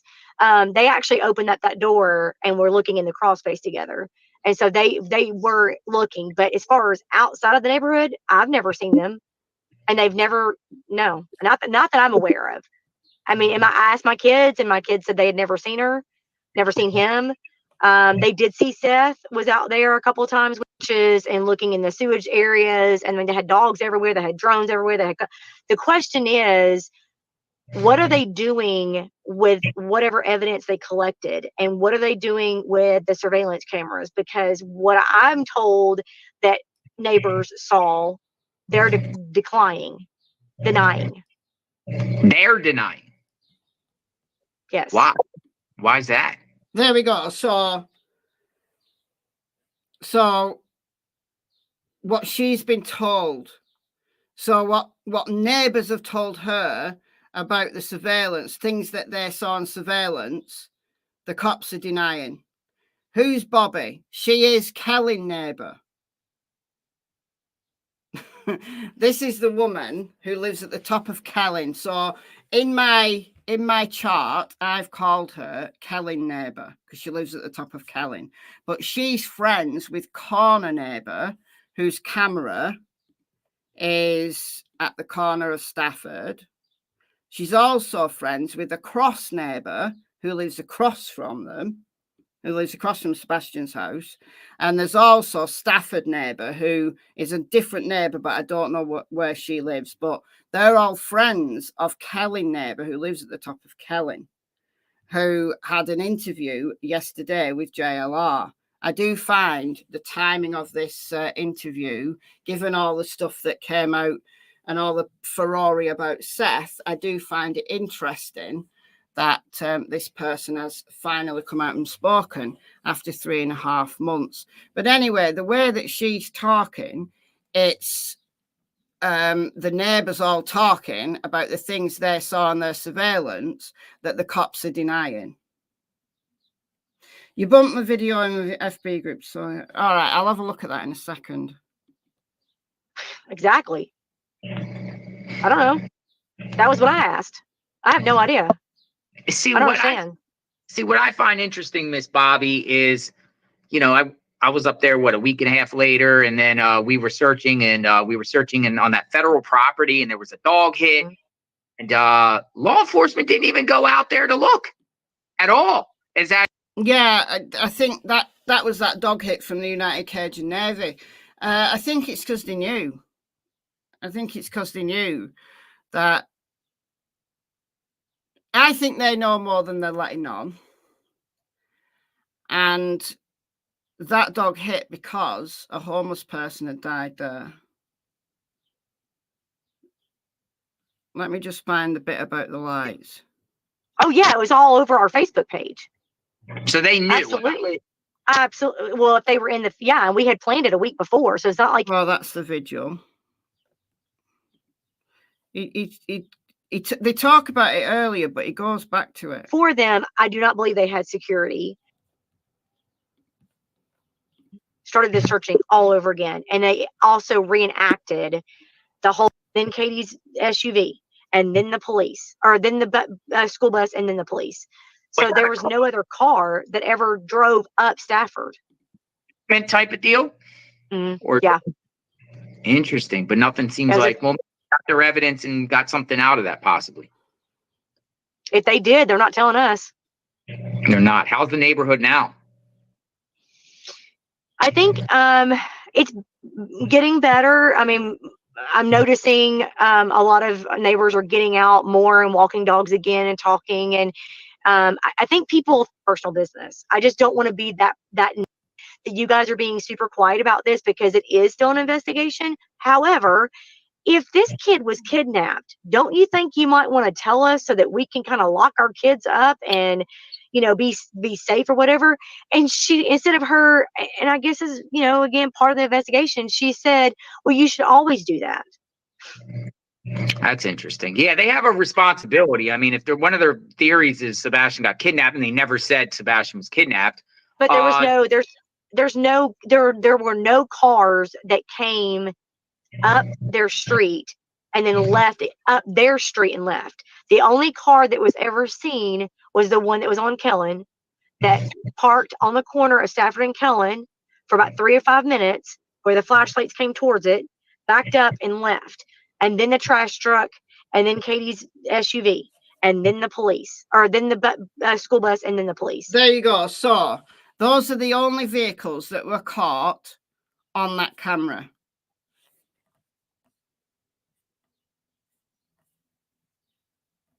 How many routes go out of the neighbourhood? One. So she's just said there was no cars. So throughout that entire night, there was no cars caught going up Stafford. And once again, it's this camera that I keep talking about. Like people saying, how many routes are there out of? You've not been watching my videos. I've been going on about the maps and how important this camera is for weeks now. Weeks, I tell you. There's one route out of Stafford and it's this way. This camera's going to catch everything because it's so close to the road. So there was no cars throughout the entire night, no cars that went up Stafford. The only car that was seen was the car that parked about 3:30 a.m. for about 5 minutes on Kelling. And then there was flashlights in the yard. And then you've got like 5 something, you've got the trash truck activity. Then you've got about 6:35, you've got Katie leaving. That's when she's going out looking for Sebastian. And then presumably it caught her coming back. And then you get all the police arriving. That's all that was caught. All that was caught. It is weird, isn't it? If that's true. Now, it's hearsay. Now, she's saying that it's the way all the neighbours are talking. The way all the neighbours are talking is... it doesn't sound like she's directly been to neighbours' houses and looked at the cameras herself. But she's aware of it all because she runs the neighbourhood Facebook page. So she's aware of all of this. Would a car be seen going out of the construction site? Not on this camera, no. Because the construction site... Well, it would if a car... You see, I don't think you could probably get like a regular car to come up Willow Bend, because there's houses here now. There's houses here now. But we do know that some of these houses on Willow Bend have cameras. We do know that one of the houses on Willow Bend, he said he'd seen Sebastian like playing around that area previously, like numerous times previously, but not recently. And I suspect it was because Sebastian used to play here when it was a construction site, but he no longer played there. Therefore, the neighbour wouldn't see him because he now played there. So the question is, would this camera pick up a car leaving the construction site? No, it wouldn't, because it's a completely different street. You've got like a row of houses. Now you've got another row of houses in the west. So no way would this camera here pick up a car leaving Willow Bend. Drove car, turned off car light. What are you talking about, Linda? Presumably a car sitting there on Kelling probably wouldn't have its lights on. But the camera, that camera would still be able to pick it up because it can pick up the vehicles like on its actual driveway. So I think it could probably see cars on the road, even if they've not got lights on.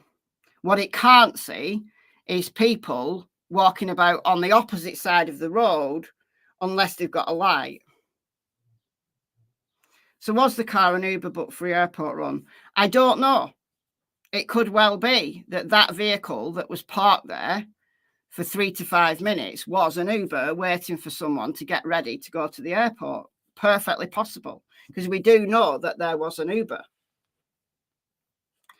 So it could well be that car does look suspicious on a video. However, it is accounted for and it is cleared because actually that was the Uber on Kelling waiting for somebody to get their shit together, you know, get all the suitcases, probably forgot their passport, had to run back in the house for it. You know what it's like, you know, and it sat there for 3 to 5 minutes, probably with the, you know, the clock on, waiting for somebody. So that makes sense. If that was an Uber, that just makes sense. Can I play JLR 24 minutes? Yeah. 24 minutes. What, dead on 24 minutes? All right, we'll play it from there. Drones, we had helicopters, we had canines, we had 2 sets of different canines, and the National Guard brought theirs. So we were flooded. Okay, so back to the whole dog. Let's do the trash, because the trash is what everyone is like curious about. The time the trash picks up, and then in reference to the lights, we're going to talk about the 3 a.m., 3:10 a.m. lights. Let's talk about the trash. What do you know? So our trash gets picked up by J.E. McMurtry Disposal, has for many, many, many years. They used to, a few years back, they would pick up around 6:30-ish. Yeah, they had the National Guard there. Yeah, the National Guard turned up on Wednesday. They had National Guard and state troopers. Go back. We've already talked about all of this earlier, so just rewind the stream.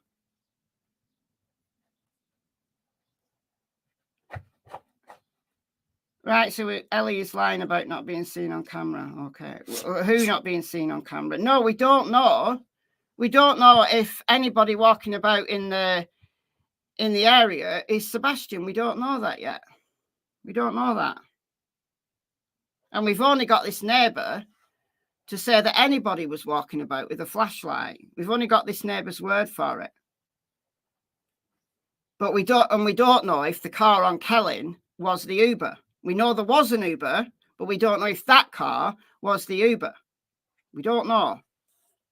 So all of this, like I said, I saved the controversial stuff for last, because the basic timeline of what happened on the 26th, that's factual. That fits. That all fits together. Like what this neighbour said, what's on the dispatch audio, and what Katie said, all fit together. They all work together. So that, to me, is done and dusted. The morning of the 26th is done and dusted. We know what happened. The controversial bit now is what happened in the middle of the night. Was it the Bowersocks? No. They know exactly where all the family members were. But then the bus was coming through, and it was making it hard for them to come through with the bus, and all the kids were out, and it was just chaotic. So they switched it, and now they go down my street about 5:30, 5-ish, between 5:15-ish, 5:20, something like that, every Monday morning. Right, so every Monday morning, the trash truck goes up her street, which is this one, the long one, Kellen, goes up her street between 5 and 5:30. All right, good stuff. That's going down my hill, though. That's not when they come in and they're going around it. That's when they're coming back down. So, yeah. I mean, that's an extra, 20 minutes? How long does it take for the trash truck guy to go through the whole entire neighborhood? And the other misconception is a lot of people are saying that they have to hand dump the trash bin in there. They don't. It's a new truck. They have an arm, and it does it for them. So it's not true that the trash people said that the PROUDFOOT's bin was heavier than normal, because they wouldn't have known that, because an arm picks it up. So would not have known that. So that was obviously a rumor that isn't true. So that was another thing where they're having to pick up these big. No, they're not. They have an arm. They roll it over to the arm, connect it to the arm, and they dump it in. You can hear it. I mean, it's not quiet. It's loud. No, the trash wasn't picked up in Summer's case today. She went missing. No, Melissa. No trash delivery on Ben Hill Road. I mean, you can hear the arm doing all that. So by the time they collect the trash coming up the street, though, not going down it. They're collecting it as they come up. So I guess they're probably in the neighborhood just like around 5, just before 5. And they're out of there before the buses come. Yes. Or the bus come, or Absolutely. You said buses. Where's trash go? Oh, it gets dumped in either Nashville or Gallatin. If Nashville is full, they'll temporarily temporarily dump it to Gallatin, and then once I guess Nashville gets whatever, then they'll transport to Nashville. The big misconception was that the neighborhood behind us, they get picked up by a different company on Tuesdays. So that's a whole different thing. Is that construction development you're talking about? Well, that was the dumpster that everybody was asking about. How is it possible that, whatever, that the dog hit over there as well? The second dog that was out walking hit also by the trash dumpster. And the trash dumpster owner found that out when law enforcement told him that we got a hit by the dumpster. The owner of the dumpster called them back and said, okay, we dumped our trash on this certain day, Tuesday, whatever, on that certain day in Kentucky. So you guys need to go and get a warrant, obviously. And he gave them permission to go search the Kentucky dumpster or landfill. Okay, so the houses behind them is this, because she lives on Kelly. So the houses behind them are the construction site. So that's a different company, and their trash gets picked up on Tuesdays. So because the dog hit on one of the dumpsters at the construction site, the owner of that dumpster was contacted, and he told them where the trash goes, and that's why they went to Kentucky, because their trash from this area is picked up on Tuesdays, but it goes to Kentucky. So this area is picked up Mondays. So this area is picked up Mondays, but this area, different company, picked up Tuesdays, and a dog hit on the dumpster at the construction site. Therefore, that's why they went to check the landfill site at Kentucky. It's rare for a young person not to go to swim lessons or choir or something. Well, I must have been rare then, because I never went to swimming lessons and I never went to choir. Nowhere. Once I was out of school, that was it. I wasn't interested. Didn't they check the dumpster on Monday? Yes. They also went, she does actually say this, they also went to the landfills at Gallatin and Nashville. How much of this do I need to play? Because I think I've talked through it all, honestly. So that's why they went to Kentucky. And then I was told that they also checked Gallatin and Nashville as well. There you go. So she was told that. So more hearsay. So I think what she's saying, she's recounting it as factually as she can. But like I said, it was towards the end that I thought, oh, her opinion's creeping in.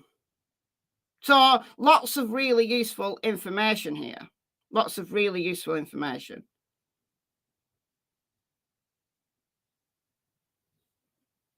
No, what was the point of doing extra activities? I hated school. So why would they want to make me stay later? Good Lord.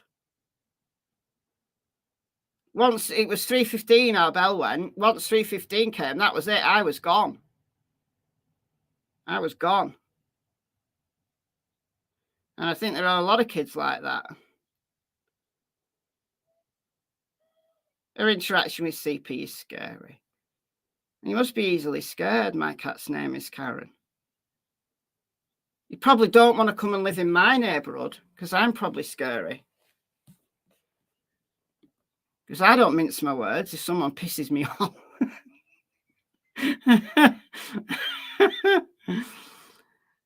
So, yeah, it's interesting. Like I said right at the beginning, I think the stuff that she actually witnessed on the day or the days following, I think is factual, and I believe her. The stuff that her sons witnessed, I believe her about that. The stuff that other neighbours have told her, I have a question mark, not because I think anybody's lying, but simply because it's hearsay. So, a neighbour's told her that Katie said this, or a neighbour's told her that the cameras show this. The more steps, the more chance there is for error to creep in.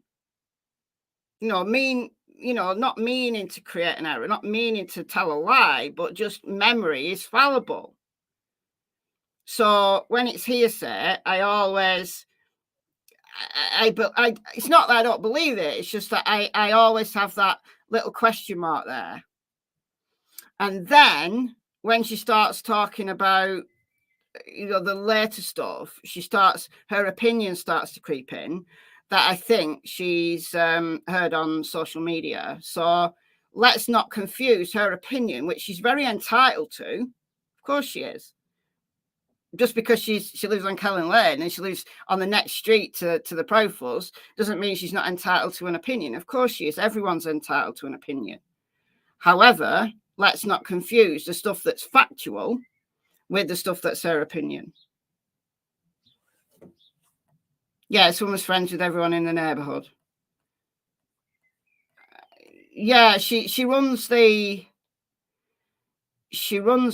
neighbourhood Facebook page. So yeah, she knows a lot of what's going on.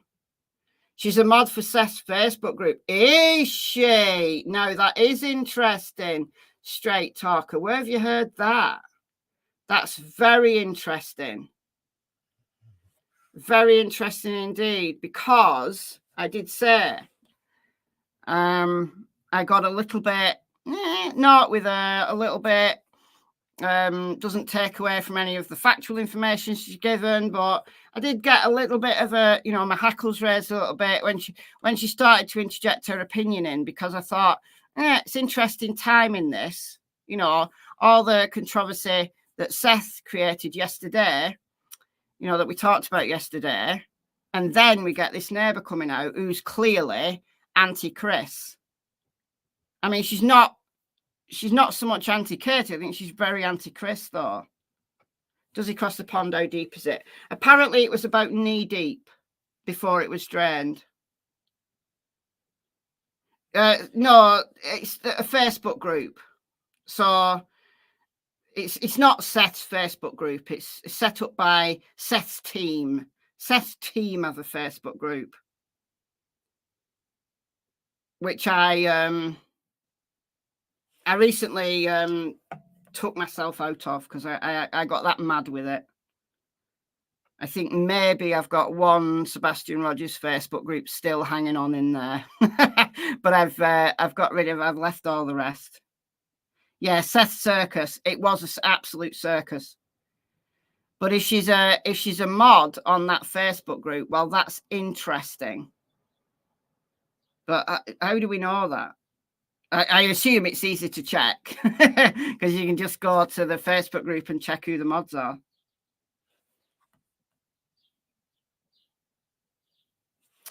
I can verify the vehicle parked on the corner by playing a video on my figure. I'm just about to go there now. That's exactly what I was doing behind the scenes. I just go into Facebook. I'm going to go and find it in my Facebook group. If I can find it. Here we go. All right. So be careful because it looks like this is from my Facebook group. People use their real names in my Facebook group. You know, it's a private group, so I'm being careful not to show anyone's names. But this is 34 minutes of footage here. So what am I looking at? I'm looking for headlights. All right, so we see the time stuck on 3:11, and it's also the wrong date, but the time stuck. So ignore the time. So we've got it's this camera. Let's just remind ourselves. It's this camera right here. This is the camera right here. Oh, I've gone past it. This is the camera. So what it sees immediately is the cars on the driveway. You've got a light source coming from here, which is a tiny pinprick of light. You've got a couple of lights over here somewhere. And then the moving lights that everybody thought was the flashlights on, you know, Nick Berry's story is actually on Honeysuckle. All right, so that's the context. All right, so let's have a look here.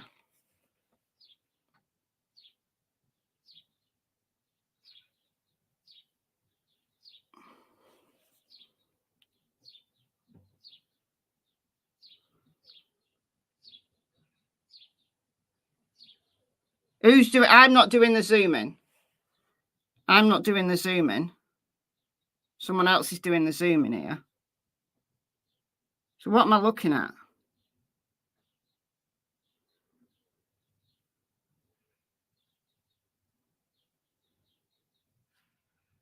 What am I actually looking at? I do remember seeing this when it was posted originally. So somebody zooms in on this car here.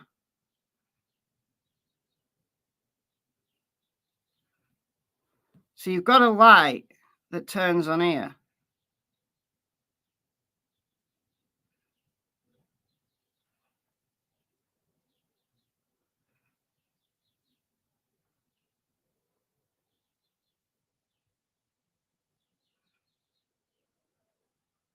I honestly wish they hadn't zoomed in. I honestly wish they hadn't zoomed in. Because there's no light. Look, there's no light. And then a light comes on. There, a light comes on. So that'll be on the road. That will be on the road.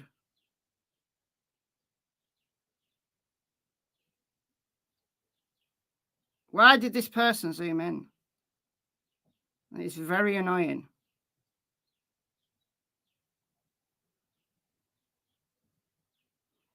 So where's that light from? Which is why I didn't. Don't zoom in. I'm playing it again as if they're not going to zoom in. Is the light source coming from here? Because that's Kelling Lane there.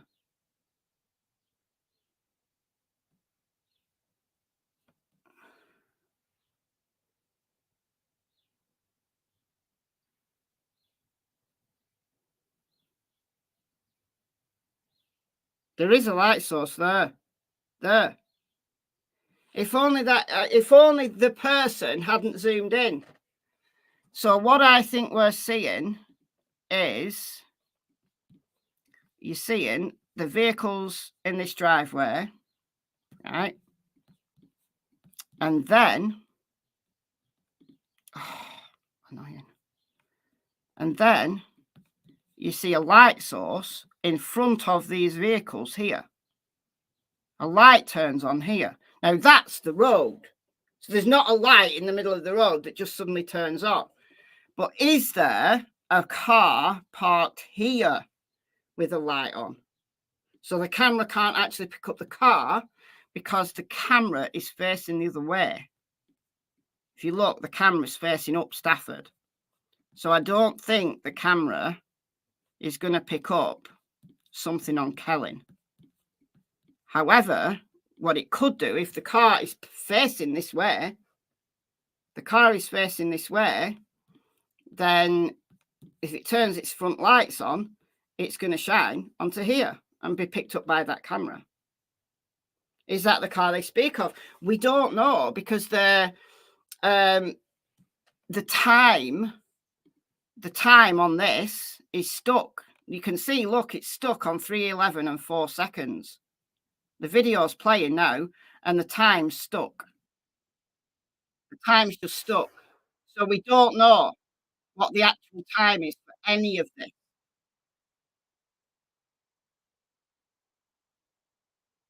Because the time, if you look, take it back to the beginning. The time is stuck at 3:11 and 4 seconds. So it's true that the time's inaccurate. And the time's inaccurate because, for whatever reason, time has broke. So we don't know. But I don't know who leaked this stuff because according to Kelling lady, Bobby, the woman whose camera this is wasn't happy about this footage being leaked out. So somebody gave Nick Barris the video. And this isn't the same video that Nick Barris showed us. So who's been leaking from that house? Who leaked it to the news? Who's leaked it out? Must be somebody who lives in that house, because nobody else would have access to that security camera. Unless it's one of the cops. One of the cops, I guess, might have leaked it. Maybe Sebastian stayed up most of the night. That's basically what Katie said, that he was up in the night having snacks. Like, he's not a sleeper. And Seth has told us that Sebastian's never been a good sleeper. And Seth told us that when Sebastian stayed at his house, well, Seth wasn't in anyway. So Sebastian was on his own all night. And Seth would ring him from the jail when it was time for him to go to bed. Now, of course, you know, your dad rings you and says, right, son, it's time to go to bed now. And Sebastian would say, oh, okay. But he knows full well that Seth can't do anything. So Sebastian probably stayed up all night when he was at Seth's. So his sleeping schedule would be all over the show. So I think that Sebastian probably went out at night. He probably was, you know, to-ing and fro-ing, and because it's so dark in that neighbourhood, no one would know. No one would know, because he wouldn't be caught on cameras when he was out and about, because it's too dark. And it's only now he's gone missing that people realise that, hey, maybe he was going out.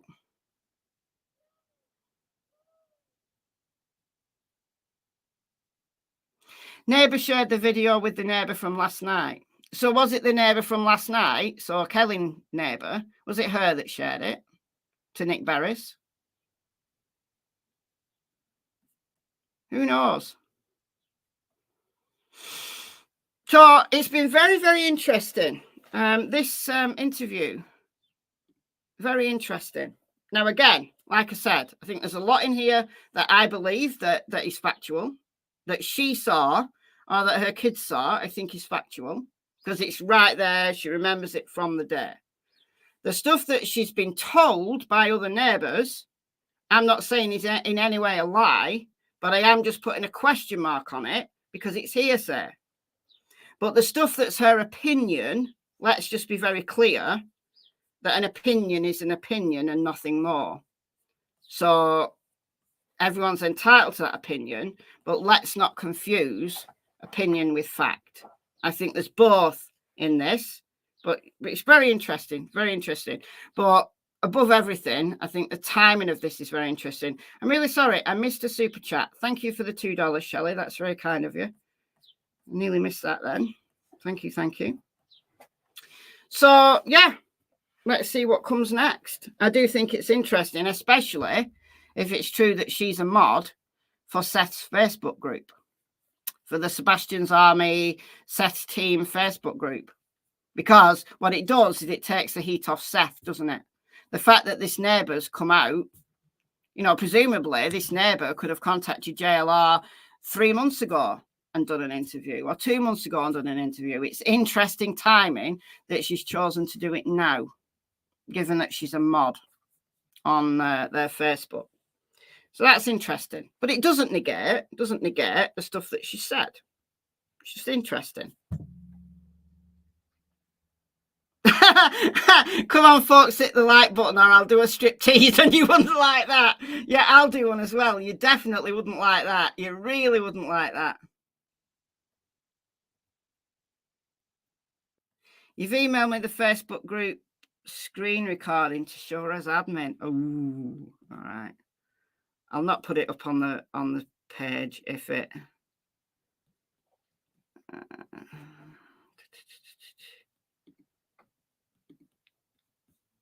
all my stuff goes into spam. It's so annoying. Junk.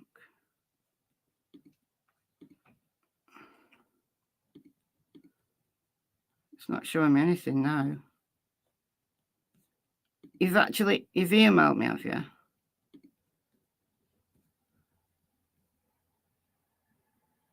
Oh, here we go. I got it. Oh, no. Oh, no. That's just somebody sharing this this live. That's right. I never go into my emails.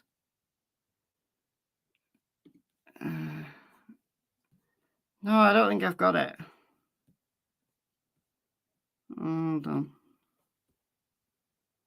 That's from a bank.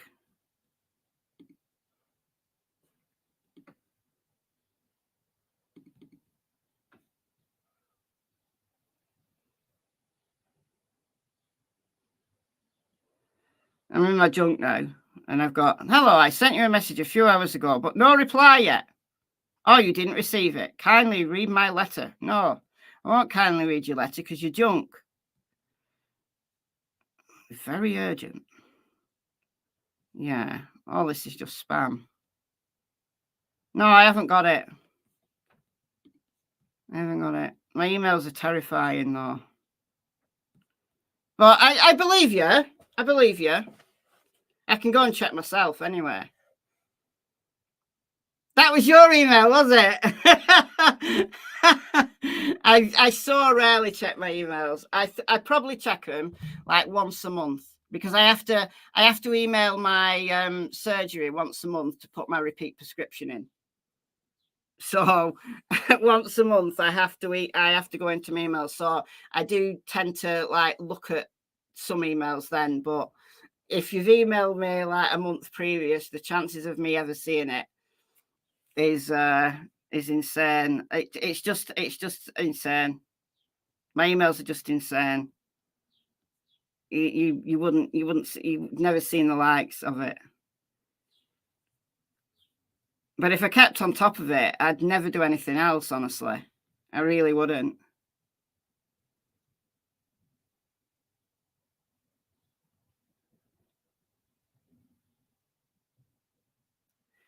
But yeah. All right. I'm going to go now. Karen Reid's on later. Karen Reid's on in half an hour. But I've got to go out at 3:30, so I'll have Karen Reid in my ears for the rest of the afternoon. So yeah. So thanks for joining me. Interesting. I'm gonna maybe watch it again. I think this video of JLR's what on 37,000 views. it's only been live 11 hours and it's got 37,000 views already. So I think this is going to be the topic of conversation amongst the Sebastian Rogers channels for the next couple of days. So once again, very interesting timing, isn't it? Very interesting timing. But if you haven't seen it, it is worth a watch. Very, very worth a watch. The link is in the description box already for replay viewers, but there's the link. If you want to go and watch it right now, you're very welcome. Momming it up, thank you for the $9.99. That's very kind of you. Thank you for your presentations. They are so appreciated. How you present fact and separate opinion. Yeah, I do try. I do try to separate fact from opinion. Anyway, I'm going to go. Thank you so much. Thank you for the donations. Thanks as always to the mods. Welcome to the new members. And enjoy the rest of your day. I'm going to go over to Karen Reid now. All right. Bye, guys.